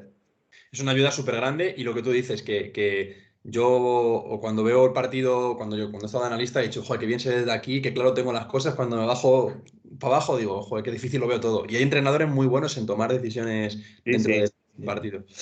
Vale, pues Tani, si te parece, siguiente informe, que será el postpartido, ya imagino. Sí, informe postpartido, para mí es mi favorito, es el que más me gusta, la verdad, porque es el que te permite, digamos, evaluar todo el proceso. Es decir, hemos tenido ese informe de rival, hemos diseñado un plan de partido, se ha trabajado durante la semana, se ha ejecutado en el partido y luego vamos a evaluar qué ha pasado. Entonces, para mí es el que aglutina todo y yo creo a mí es el que más me divierto haciendo, el que más disfruto. ¿Vale? Porque, bueno, lo que te digo es, oye, nuestro proceso ha estado bien, ¿dónde podemos mejorar? ¿Qué podemos hacer? Y este básicamente es un informe que entregamos siempre en el +1 después del partido. Es el día más jodido del analista porque nosotros normalmente estamos jugando domingo, bueno, fin de semana por la tarde-noche, acabas a las 9, 10, a las 11 estás en tu casa y como he dicho, nuestros horarios aquí en Chipre son muy pronto, entonces a lo mejor a las 8 tenemos vídeo, 8 de la mañana. Entonces, ahí básicamente yo me levanto a las 5 de la mañana, de 5 a 7 hago el vídeo, de 7 a 8 se lo muestro al entrenador, de 8 a 8 y media quito, pongo, hago cosas en función de lo que hemos hablado con el entrenador y a las 8 y media lo mostramos. Entonces, el trabajo es intenso, el postpartido es intenso, pero ya te digo, es muy bonito. Y es un vídeo evaluativo, no hay una estructura, nunca hay una estructura fija porque depende mucho, lo que te digo, de ese plan de partido y de lo que ha ido ocurriendo. A veces simplemente es en línea temporal, es una especie de storytelling en línea temporal donde, oye, porque hay veces que hay micropartidos durante el partido. Claro. Entonces, estos 15 minutos pasó esto, estábamos bien, después de esto, bla, bla, después de esto cambiaron cosas, aquí nos rehicimos, aquí tal. Entonces, hay veces que simplemente es un storytelling. Qué bueno. Hay otras veces que es por grupos de ideas, que dices, oye, y que tampoco está relacionado con fases o no, a lo mejor son grupos de ideas asociadas al plan. Oye, pues acordaros de la presión aquí y acordaros de que habíamos hablado del espacio a la espalda, lo ejecutamos bien y entonces cogemos determinadas ideas y las analizamos. Podríamos hablar en el postpartido de, no sé, 200 cosas, pero intentamos poner el foco en lo que el entrenador ha puesto el foco durante la semana. Porque no le vamos a decir al jugador, no, es que no has encontrado entre líneas tal. Ya, pero es que durante la semana no hemos mencionado ese concepto. Aunque es algo del modelo, sí, efectivamente, es algo del modelo. Pero no hemos puesto el foco ahí, pues tampoco. Vale, podemos, a lo mejor si es muy claro, podemos hablar de ello en el postpartido. Pero vamos a intentar hablar de las cosas que el entrenador ha puesto el foco. Entonces, otra posibilidad es agruparlo por ideas. Y luego la tercera, pues agruparlo por fases. Y realmente haces un análisis por fases de cómo has estado durante el partido y ya está. Suele ser de esa manera, pero ya te digo, es difícil. Yo me pongo delante del ordenador con el partido y no sé cómo lo voy a estructurar. Pero voy hilando, voy viendo las acciones, voy viendo tal, y más o menos, pues ahí es verdad que hay que tener, yo creo que hay que ser creativo a la hora de intentar generar ese hilo ese hilo. No es, o sea, muchas veces los analistas caemos en hacer highlights. No, Mm. venga, va un highlight, una acción, una pérdida. No, y yo creo que lo ideal es intentar generar ese, bueno, pues ese hilo argumental, esa línea para que lo muestres y tenga un sentido. No solo es, pero aquí nos han tirado, aquí hemos perdido el balón, aquí hubo un centro lateral y nos faltó rematar. No, es generar un poco de historia, en cierto modo, pues para captar la atención y para que se entienda mejor. Pues la verdad es que me ha parecido muy interesante varios conceptos que has mencionado. Por un lado, lo de, claro, enlazarlo con lo que hemos trabajado durante la semana, porque muchas veces, claro, te meten un gol, que es una cosa que no tiene nada que ver con el plan de partido, lo que sea, y lo pones y dices, claro, pero es que yo, es un gol a balón parado. Hay veces ni lo ponemos, hay Claro. veces que hay algún gol y no ponemos los goles, ni a favor ni en contra, porque yo que sé, es una acción aislada y que, mira chicos, un gol, pues sí, pues nos han metido gol, pues ¿qué vamos a hacer? Pero hay veces que ni salen los goles en el informe postpartido. Claro. Y luego otra idea también muy interesante que me ha parecido es sobre todo de las tres maneras de hacer, de estructurar lo que has hablado, la de storytelling, nunca lo había pensado y me parece súper acertada porque es lo que tú dices, no se juega igual en el minuto del 0 al 20 que del 80 al 90. Ahí hay mucho más nervios, hay mucha más tensión, el resultado puede haber cambiado y me parece muy importante contextualizar dónde pasa cada acción, porque si tú pones yo hacía por fases del juego, pero ahora que me has dicho esto, seguramente ya si lo hago otra vez lo cambiaré porque me parece lo más acertado. Bueno, a ver, que es lo que tú comentabas, que hay que jugar un poco con lo que el analista y el entrenador sienten y quieren. Pero me parece muy interesante lo del storytelling, de ponerlo así de un principio a un final. Sí, eso depende un poco del partido que hayas tenido y el tipo de partido y demás. Pero también te ayuda mucho al jugador a entenderlo, a entender el vídeo, porque al final vas sintiendo como las emociones de qué ha ido ocurriendo y por qué me he comportado así en este momento y aquí hemos cambiado y demás. Te permite trabajar otras cosas y luego al entrenador también le facilita el guión, en Ujú. cierto modo, porque le vas como redirigiendo. Al final el vídeo post partido es clave, aunque le dé el entrenador, es muy importante, o sea, tu repercusión como analista sobre la charla, porque tú le estás guionizando al entrenador lo que tiene que decir en cierto modo. Es Sí. decir, por ejemplo, después de los partidos, yo hablo con el entrenador y le digo, oye, mister, ¿qué ideas quieres focalizar en el vídeo de mañana? Hay veces que me dice más cosas y hay veces que casi no me dice nada. Ujú.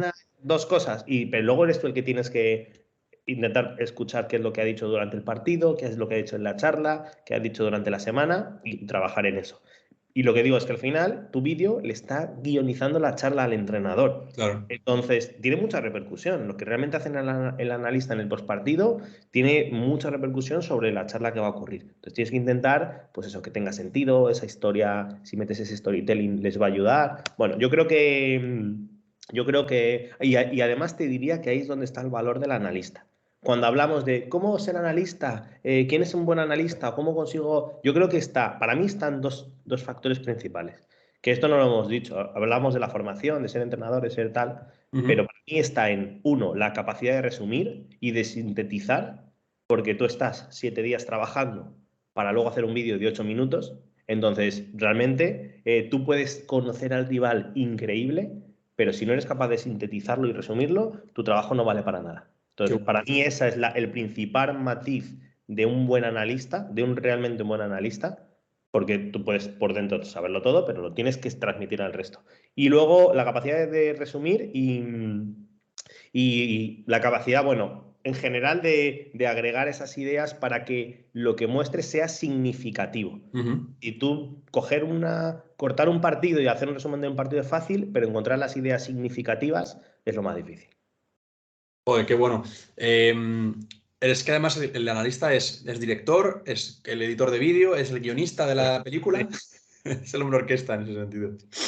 Bueno, mira, yo cuando has hablado te quería preguntar, lo que pasa es que ya hemos ido hablando, pero ahora te quería preguntar también, ¿cómo metéis el balón parado en el informe del rival y incluso en el análisis propio? ¿Le dais mucha importancia o realmente simplemente lo mencionáis del rival y el propio y ya está? En este caso, por ejemplo, depende mucho del gusto del entrenador. Hay entrenadores que ponen mucho foco en las acciones a balón parado, hay otros entrenadores que no tanto. Este entrenador en concreto, José Luis Oltra, es un genio de las acciones a balón parado. O sea, Ujú. realmente las trabaja muy bien, le pone mucho el foco, le da mucha importancia y entonces las mostramos siempre al final del vídeo del rival. Es Ujú. decir, hay como un bloque, como una quinta fase que habíamos hablado, Sí. donde tenemos las acciones a balón parado. donde bueno, vemos las acciones a balón parado por tipo, 2, 3 significativas y demás, y luego las ponemos en el prepartido también. En el vídeo prepartido, una acción de cada tipo, un ataque, un defensa, y ahí normalmente hablamos ahí recordamos la estrategia de las acciones a balón parado que hemos trabajado durante la semana. Normalmente se trabajan en el -1. Aquí nosotros las trabajamos en el -1, las recordamos en el prepartido y luego en el postpartido siempre también hay un bloque de acciones a balón parado. Siempre, bueno. eso siempre. Siempre, y más allá de storytelling o no storytelling, siempre al final hay un pequeño bloque de las acciones a balón parado. Eso resalta un poco la importancia, porque si la metes a lo mejor en medio, es como que, bueno, vale, sí, una acción más. Pero si la pones un bloque solo o, como dices tú, una fase sola, le das importancia. Hay muchas formas de trabajarlo. Yo creo hay gente que lo separa y lo pone un día en concreto de acciones a balón parado, que a mí también me parece bien. Por Ajá. ejemplo, es decir, si tú haces el vídeo en el -2, pues a lo mejor en el -1, si vas a trabajar en el -1 las acciones a balón parado al final del entrenamiento, pues no me parece mal que juntes a los jugadores 3 minutos. No hace falta. No, que es demasiado. Hay gente que dice, no, que es demasiado vídeo. A ver, que les voy a juntar 3 minutos, les voy a poner 3 acciones. Tampoco vamos a. O sea, no. Oye, chicos, que esto y esto, luego lo llevamos al campo. ¿Lo tenéis? Venga, pues ya está. Y entonces, a mí no me parece mal, por ejemplo, que en el -1 hagas un pequeño vídeo de acciones a balón parado si luego lo vas a trabajar en el campo. Por ejemplo, me parece que también es una buena idea. Ahí un poco depende por lo que quiera el entrenador. Has hablado también en el postpartido de la dificultad que tiene el analista que de acabar el partido y enseguida prácticamente al día siguiente tener que presentar un informe con todo lo que eso conlleva, sintetizar, cortar, no sé qué. Yo, por ejemplo, sí que me he dado cuenta cuando yo hacía los análisis propios de mi equipo, que si lo veía, por ejemplo, en una derrota y lo veía justo el partido otra vez repetido después del partido, como en caliente, vamos a decirlo, me salían mucho más acciones como negativas o de corrección. Y sin embargo, cuando pasaba, aunque fuera la misma derrota, cuando pasaba un tiempo, veía mejor con otra perspectiva las cosas. ¿Qué recomiendas tú en ese sentido? Totalmente, o sea, totalmente. O sea, y de hecho, a ver, no dejamos de, siempre nos dejamos llevar un poco por el resultado. Aunque somos humanos y eso es así, y el resultado nos marca un poco nuestras sensaciones. Entonces a mí no me gusta ver el partido el día del partido. O sea, cuando llego a mi casa, mucha gente lo hace, llega a casa y se pone el partido. A mí no me gusta hacerlo, porque bueno, todavía tienes las emociones a flor de piel. A mí me gusta irme a dormir y aunque, lo que te digo, me levanto a las 5 de la mañana para que me dé tiempo a hacerlo, pero ya he dormido, me ha sentado la cabeza, ya estoy tranquilo y ya lo veo con otra perspectiva. No lo veo tan en caliente, digamos. Entonces, yo creo, para mí, depende un poco de cada uno cómo sea capaz de gestionar eso. Yo Claro. prefiero hacerlo de esta manera porque es verdad que luego llego y lo puedo ver diferente, no tengo ese prejuicio de que acabamos de perder o que acabamos de ganar y lo puedo ver con una perspectiva un poquito más neutra. Me parece un buen consejo que tenéis que apuntaros, que seáis analistas o queráis serlo. A mí me pasaba como a Dani, que yo prefería que pasase el tiempo para que las emociones me bajaran. Ahora ya que hablamos un poco de consejos para gente, lo quiero enlazar con esto último. ¿Qué errores crees o bueno, qué cosas crees que la gente puede mejorar? La gente que a lo mejor es analista, pero que no tiene tanta formación, tanta experiencia. Por ejemplo, a mí una cosa que en el informe del rival me parece que siempre cometemos mucho, que yo cuando he tenido analistas en mi equipo, yo lo decía, digo, yo lo que quiero es que me digas una cosa que se repite todas las semanas. No me enseñes un gol que ha hecho un tío que ha de 5, lo puede hacer una vez y si lo hace muchas veces es un patrón, pero a mí identifícame patrones porque si no, o sea, puede ser que se aparezca un día, pero no vuelva a reproducirse. Justamente, Nacho, iba a decir eso. Yo creo que el principal error es que asumimos que porque un día ha pasado determinadas cosas, ese rival se ha comportado de determinada manera, ya va a ser siempre así. Entonces, muchas veces nuestro mensaje es como demasiado, como analistas, es demasiado. No, es que juegan así y así. No, a ver, vamos a ver. Tienes que ir con una. Quizás no es la palabra humildad, pero con una especie, bueno, de humildad de decir, oye, mira, esto es lo que ha ocurrido hasta el momento, no sé lo que va a pasar pero esto es lo que hemos visto de momento. Y en función de si has visto 5 partidos, 4, 3, 1, se ha ocurrido más veces o no, tú tienes que modular el mensaje de esa manera. Es decir, tampoco somos magos, que puede que lleven 5 días jugando de una manera y luego cambien. Pero sí que es cierto que tenemos que intentar ir hacia patrones, como dices tú, hacia cosas que de verdad hemos visto que se repiten. Y aunque se repitan, tampoco podemos ser asertivos de decir, no, es que esto es así, sí o sí. No, a ver, el rival se puede comportar de esta manera, pero muchas veces puedes modular el mensaje como plan A, plan B, si hacen esto, lo vienen haciendo esto, pero hay veces que han hecho esto. Entonces, eso es importante porque si tú vas al entrenador o a los jugadores como, no, estos hacen A, B, C, D, hacen todo esto, pero luego no ocurre, al final vas a perder un poco esa autoridad, sí, esa credibilidad.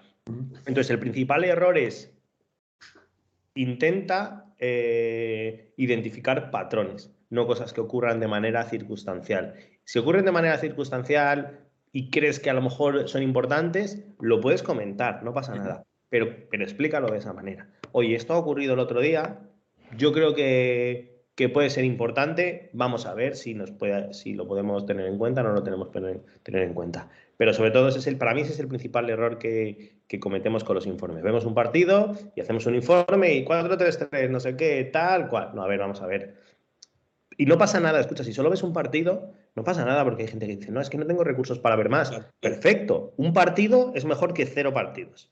Pero a la hora tú de asentar las ideas, asiéntalas como que solo has visto un partido, no como que ya esa es la explicación 100% fiable de ese rival. No, oye, hemos visto un partido, han hecho esto, vamos a estar preparados para esto por si se repite, puede que no se repita, si no se repite vamos a hacer esto, y está, ¿vale? Y que te dé esa información, pero que no sea tan rígido, digamos, ese análisis. Para mí ese es el principal error. Que bueno, además también sabes qué pasa, que la mayoría de gente que esté escuchando esto esté en esa fase de poder solo ver un día al rival. Pero dentro incluso también yo creo que dentro de ver solo un partido sí que hay patrones que se pueden sacar. Por ejemplo, un equipo que progresa siempre en corto, saliendo con laterales y lo hace 5 o 6 veces, es un patrón, por lo menos en ese partido. Otra cosa es que luego otros partidos no lo haga así, pero en ese partido es un patrón. Que golpee una vez no significa que juegue directo, pero bueno, lo que tú dices. Ahí me gustó mucho lo que tú dijiste de las ideas. Porque al final, si todos los equipos tú puedes ver, aunque veas un partido, ves la idea uno que tiene la principal y otras alternativas en cada una de las zonas.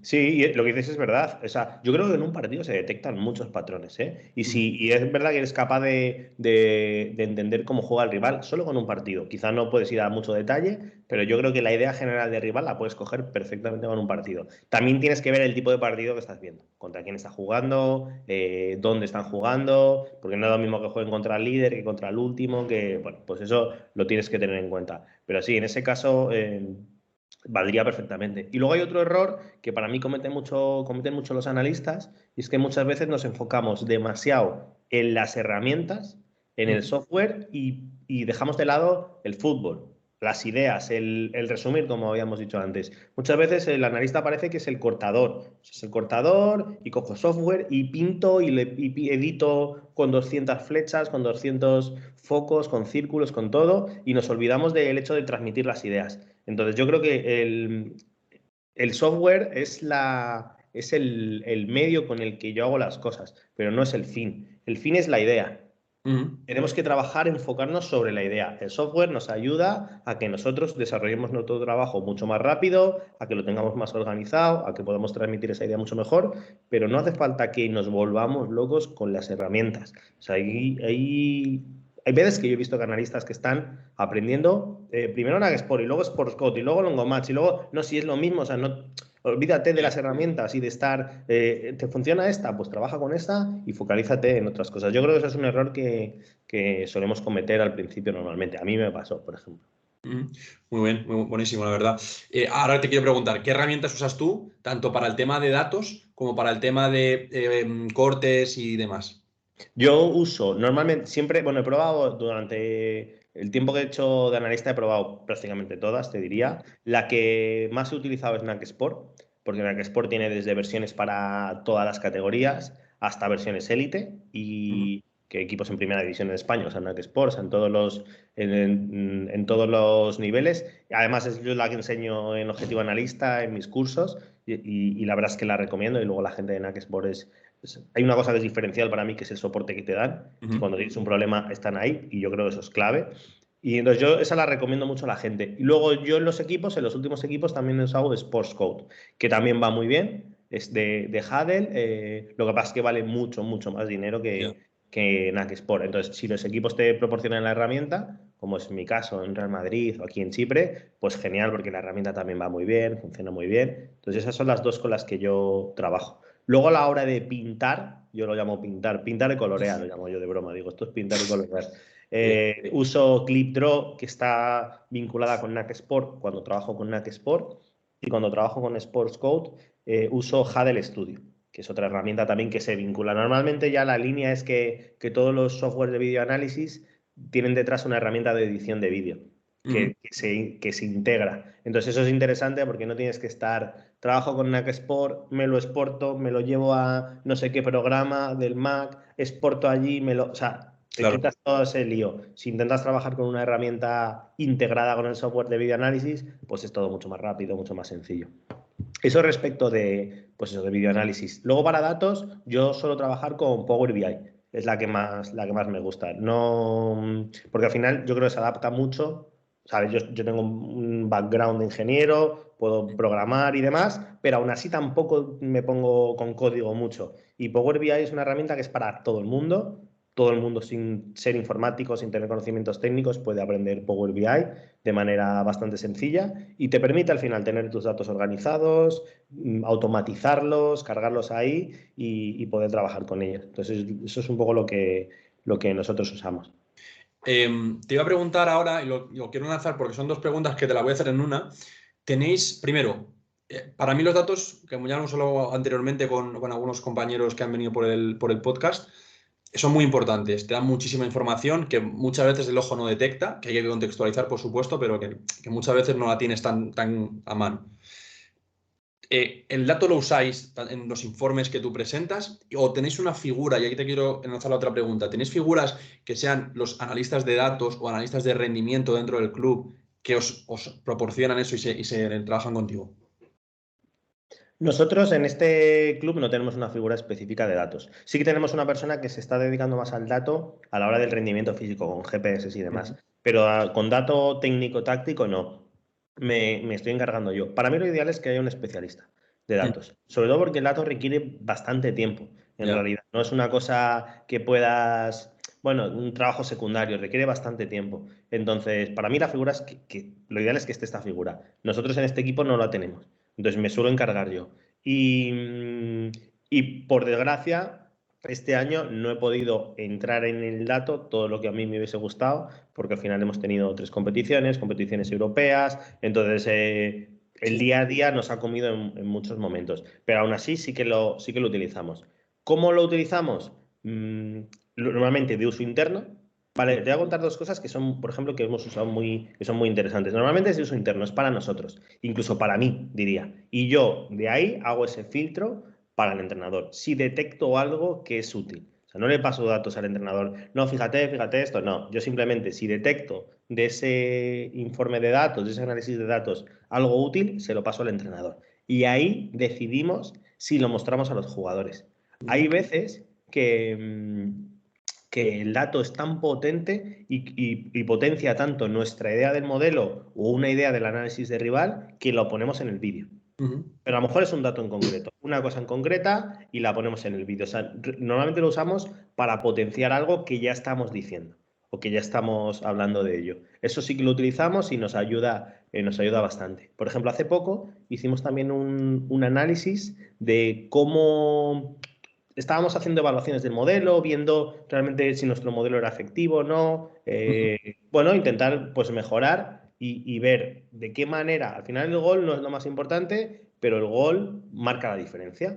Entonces intentamos analizar cómo habíamos recibido los goles durante la temporada y cómo los habíamos marcado, pero yendo a variables propias. Es decir, lo hice yo a mano, identificando, es decir, en un software, en un programa de un proveedor de datos, ellos te dan unos datos sobre el gol, pero nosotros lo íbamos a llevar a cosas de nuestro modelo. Es decir, cuando estábamos haciendo esto hemos recibido, cuando estábamos haciendo esto, cuando estábamos haciendo esto. Entonces categorizamos los goles y sacamos unos determinados patrones muy interesantes sobre cómo recibíamos y sobre cómo anotábamos. Y entonces esto nos sirvió, se los pusimos a los jugadores, para que ellos realmente supieran dónde éramos buenos, dónde teníamos que mejorar, qué teníamos que seguir haciendo, qué no teníamos que seguir haciendo. Por ejemplo, no te puedo dar datos en concreto sobre los resultados, pero sí que si en un ataque tú eres más efectivo en directo o eres más efectivo en combinativo, a lo mejor te estás empeñando en jugar en combinativo y los goles los has hecho jugando directo o al revés, ¿vale? Entonces esa serie de cosas con los datos te pueden dar información que está oculta. Y si es significativa, se la puedes mostrar a los jugadores. Y luego, además, yo tengo varios jugadores, lo intento siempre todos los años, les voy tanteando a ver qué les parece y les hago una especie de selección de cuáles son las métricas idóneas para cada jugador en cada posición. Por ejemplo, un central, pues yo le digo efectividad en pases, efectividad en juego hacia adelante, duelos y pérdidas en campo propio, porque considero que esos son los valores que quiero, bueno, pues intentar entender. Decido 4 o 5 y pongo un baremo objetivo.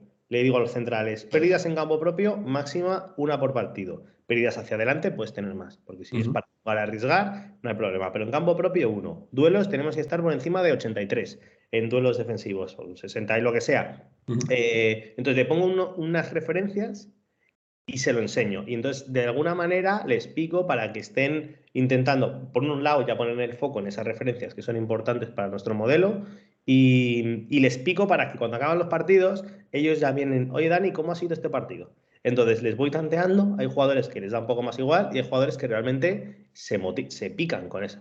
Tienen todo el rato. Entonces, con los que realmente les gusta, pues voy haciendo ese trabajo con ellos. Y en cierto modo les estoy metiendo ideas del modelo, les estoy picando, les estoy intentando motivar para que mejoren en determinadas cosas. Y ahí lo importante es precisamente eso, seleccionar las variables que son el dato que es representativo para esa posición o para ese estilo de jugador. Tenemos jugadores en misma posición, pero que yo el dato que le pongo sobre la mesa es diferente por el estilo del jugador que es. Y luego esa referencia. Porque tú puedes decir un 80% de efectividad en pases. ¿Y eso qué es? ¿Eso es mucho? ¿Eso es poco? Yo no sé si eso es mucho o qué es. ¿Qué tipo de pases son?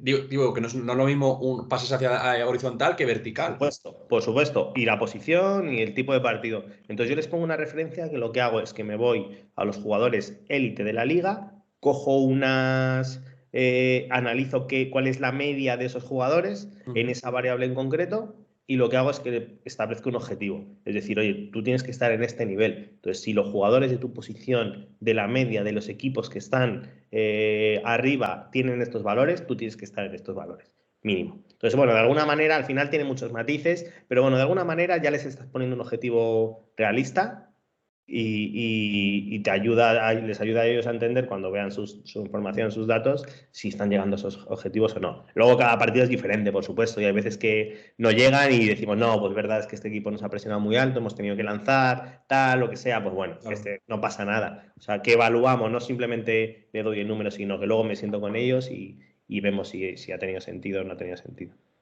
Me gusta mucho que hayas explicado estas dos cosas sobre el dato, porque sin saberlo tú, porque no creo que lo sepas, pero yo el primer podcast que tuve con Samuel, que era preparador físico en Andorra, me dijo lo mismo, me dijo, yo uso mucho el dato para ilustrar y reforzar nuestras ideas.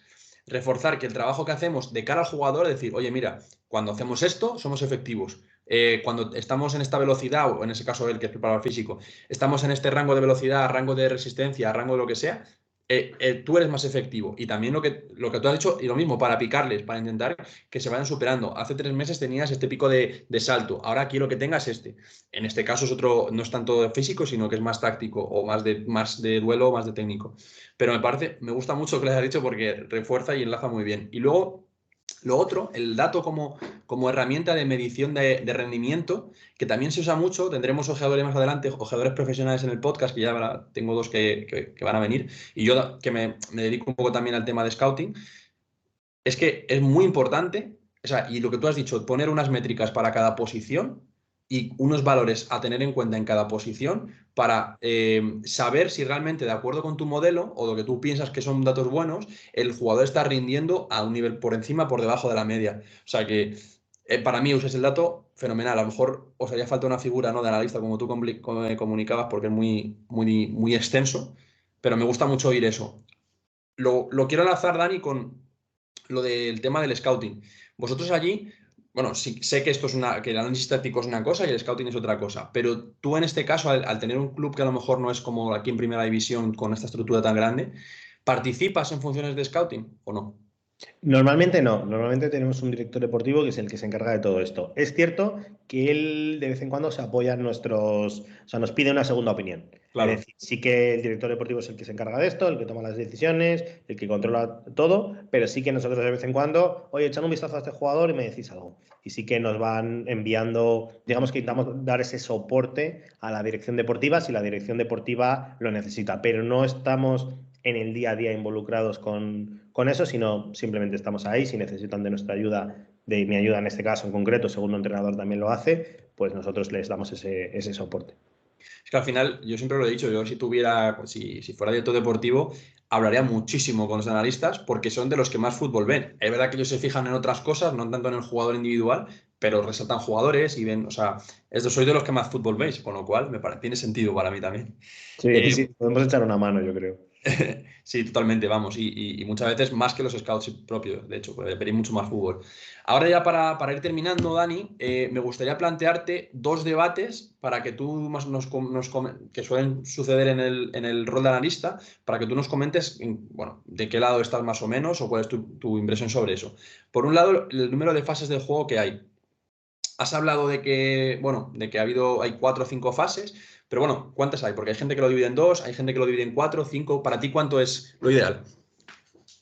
Para mí no deja de ser un tema de nomenclatura. Es Ujú. decir, yo creo que cualquiera de las dos maneras de verlo son correctas en función de si la explicación tiene sentido. Yo lo divido en 4 más acciones a balón parado. No sé si son 5 o 4 más 1. Yo lo digo como 4 más 1. 4 fases: ataque organizado, transición, defensa organizada, transición. Pero porque para mí el matiz entre las fases es el desorden. Es decir, para mí el desorden es lo que marca la diferencia. Entonces, bueno, hay gente que dice momento con balón, momento sin balón y ya está. Vale, yo lo entiendo. Si para ti está claro ese concepto y tú lo transmites y lo trabajas de esa manera, pues está bien. No deja de ser nomenclatura pura, como digo. Pero para mí sí que hay un matiz importante que es el desorden. Yo creo que un equipo no ataca igual ante un orden que ante un desorden, y un equipo no defiende igual ante un orden y ante un desorden. Entonces, yo creo que diferenciar, que ese matiz, diferenciarlo, pues para mí es importante, y entonces yo estoy más a favor de esa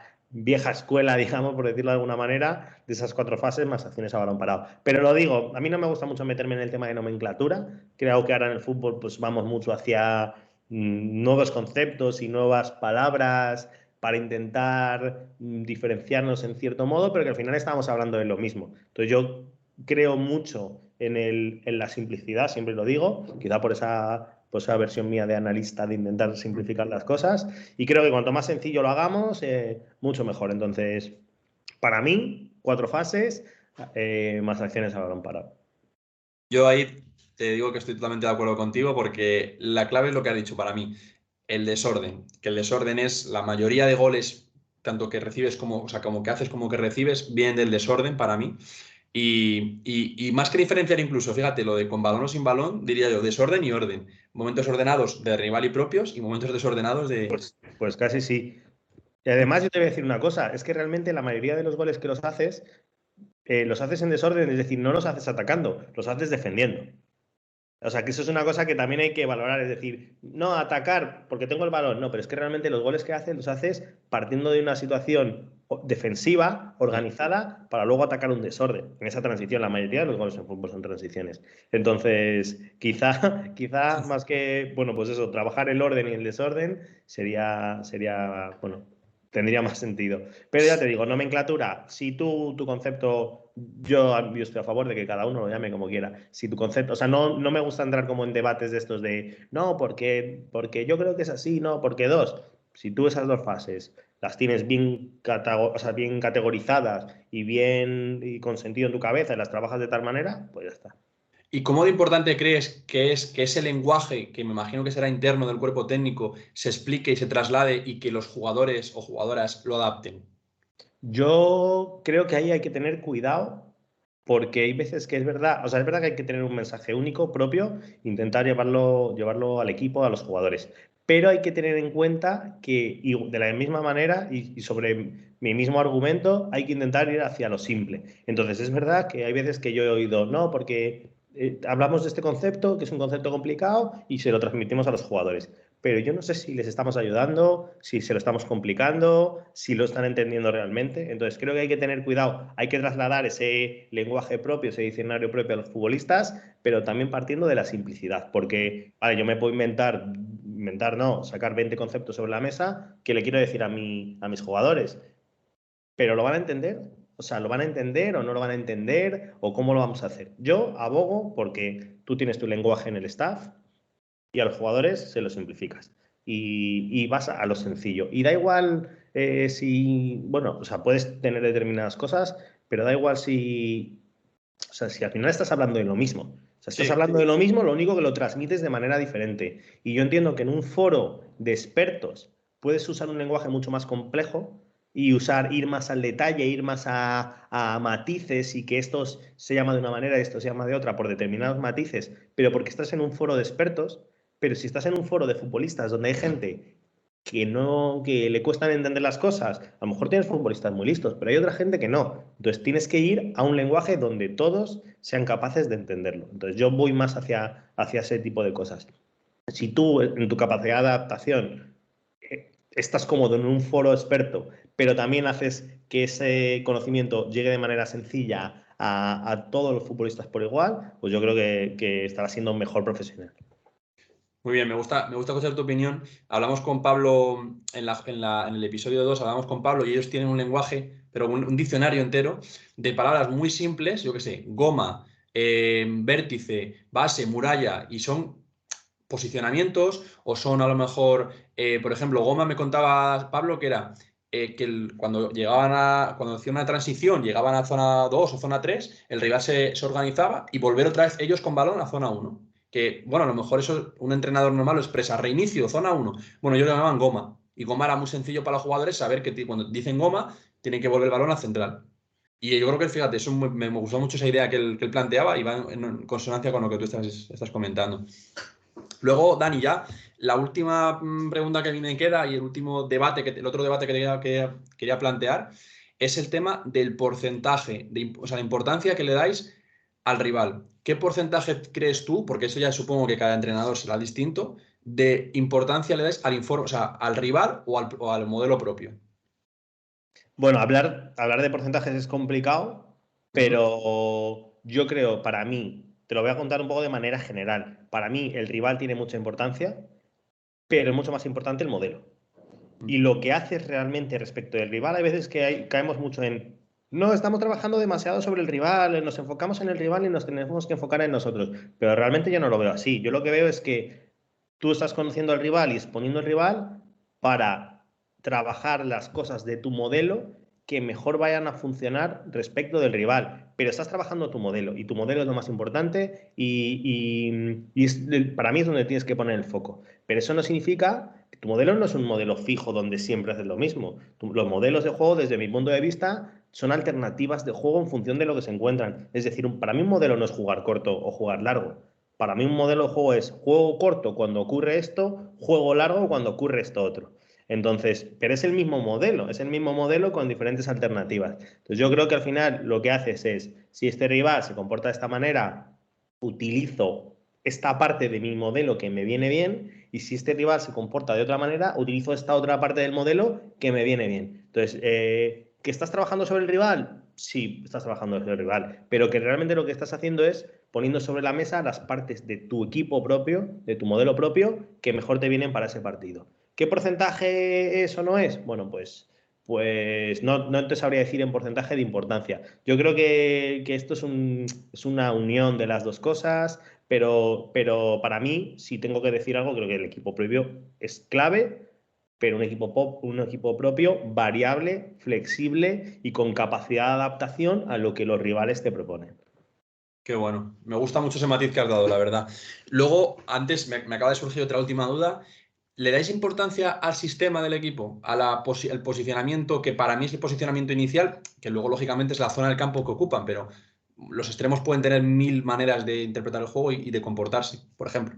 Sí, sí le damos importancia. Es verdad que los sistemas, a ver, no dejan de ser posicionamientos estáticos que varían constantemente, pero bueno, sí que es un posicionamiento de partida y es una distribución sobre el campo. Al final yo creo que el fútbol es un deporte de espacios, yo creo mucho en eso y creo que esa ocupación de los espacios pues es la que te permite ir progresando. Yo creo que al final para progresar tienes que ir ocupando espacios de manera organizada, encontrando las ventajas en los espacios para poder progresar. Puede que el espacio esté cerca, puede que el espacio esté lejos, pero yo sí que creo en esa ocupación de espacios. Pero el sistema es estático, entonces hay que trabajar sobre la ocupación de espacios en dinamismo, es decir, cómo los equipos se comportan, cómo en función de lo que tú hagas, este espacio se libera y este espacio se queda, no se libera. Entonces, bueno, sí que trabajamos sobre los sistemas. A mí sí que me parece que enfrentar sistemas es interesante, pero no podemos caer en el enfrentamiento de sistemas estáticos, sino tenemos que intentar ir hacia el comportamiento de los sistemas dinámicos. Lo que te digo, sistemas de ocupación de espacios. Entonces, lo puedes decir de otra manera. Intentar enfrentar la ocupación de los espacios de manera dinámica y qué espacios se liberan cuando otros espacios se ocupan. Qué interesante, Dani. Yo me tiraría contigo hablando otras 2 o 3 horas y seguro que me seguirías contando cosas que me harían reflexionar y que me llamarían la atención. Nada, bueno, hay que poner un fin, ya si se nos han quedado cosas, te invitaré en otra ocasión a que vengas. Segunda, si no, sí. Y nada, bueno, agradecerte la predisposición que has tenido, la cercanía sobre todo, mira, lo que me ha sorprendido más de ti, porque conocimiento es toda la gente que viene aquí, tiene muchos conocimientos, por eso vienen, yo creo, pero la capacidad y la facilidad que has tenido para transmitirlos. Entonces, te agradezco mucho tu tiempo, tu acercamiento y tu apertura para esto. Nada, Nacho, para mí un placer. Ya te dije que me encanta venir a estos foros, a estas cosas. Vosotros estáis haciendo un trabajo genial. Este tipo de podcast yo creo que son muy interesantes porque te dan, bueno, esa perspectiva de los diferentes roles. No, quizá muchas veces en el fútbol tendemos a hablar de cosas así, bueno, no lo sé, no quiero meterme en muchos líos, pero bueno, el foco, digamos, como el objetivo de lo que estáis haciendo está súper bien. Así que nada, yo encantado, Nacho. Si me invitas otro día, pues vendremos a una segunda parte para hablar de más cosas. Bueno, y nada, toda la gente que está escuchando, muchísimas gracias por el apoyo. Es muchísima gente la que me está escribiendo que le gusta lo que estoy haciendo. Y bueno, yo digo que sigáis todavía siguiendo un poco el podcast en mis redes sociales, en Spotify y en iVoox, porque se viene gente también, como Dani, con mucha experiencia, mucho conocimiento y que seguro que nos van a transmitir un montón de cosas. Así que os animo a seguir al tanto. Muchísimas gracias por estar y nos vemos en el próximo episodio. Chao.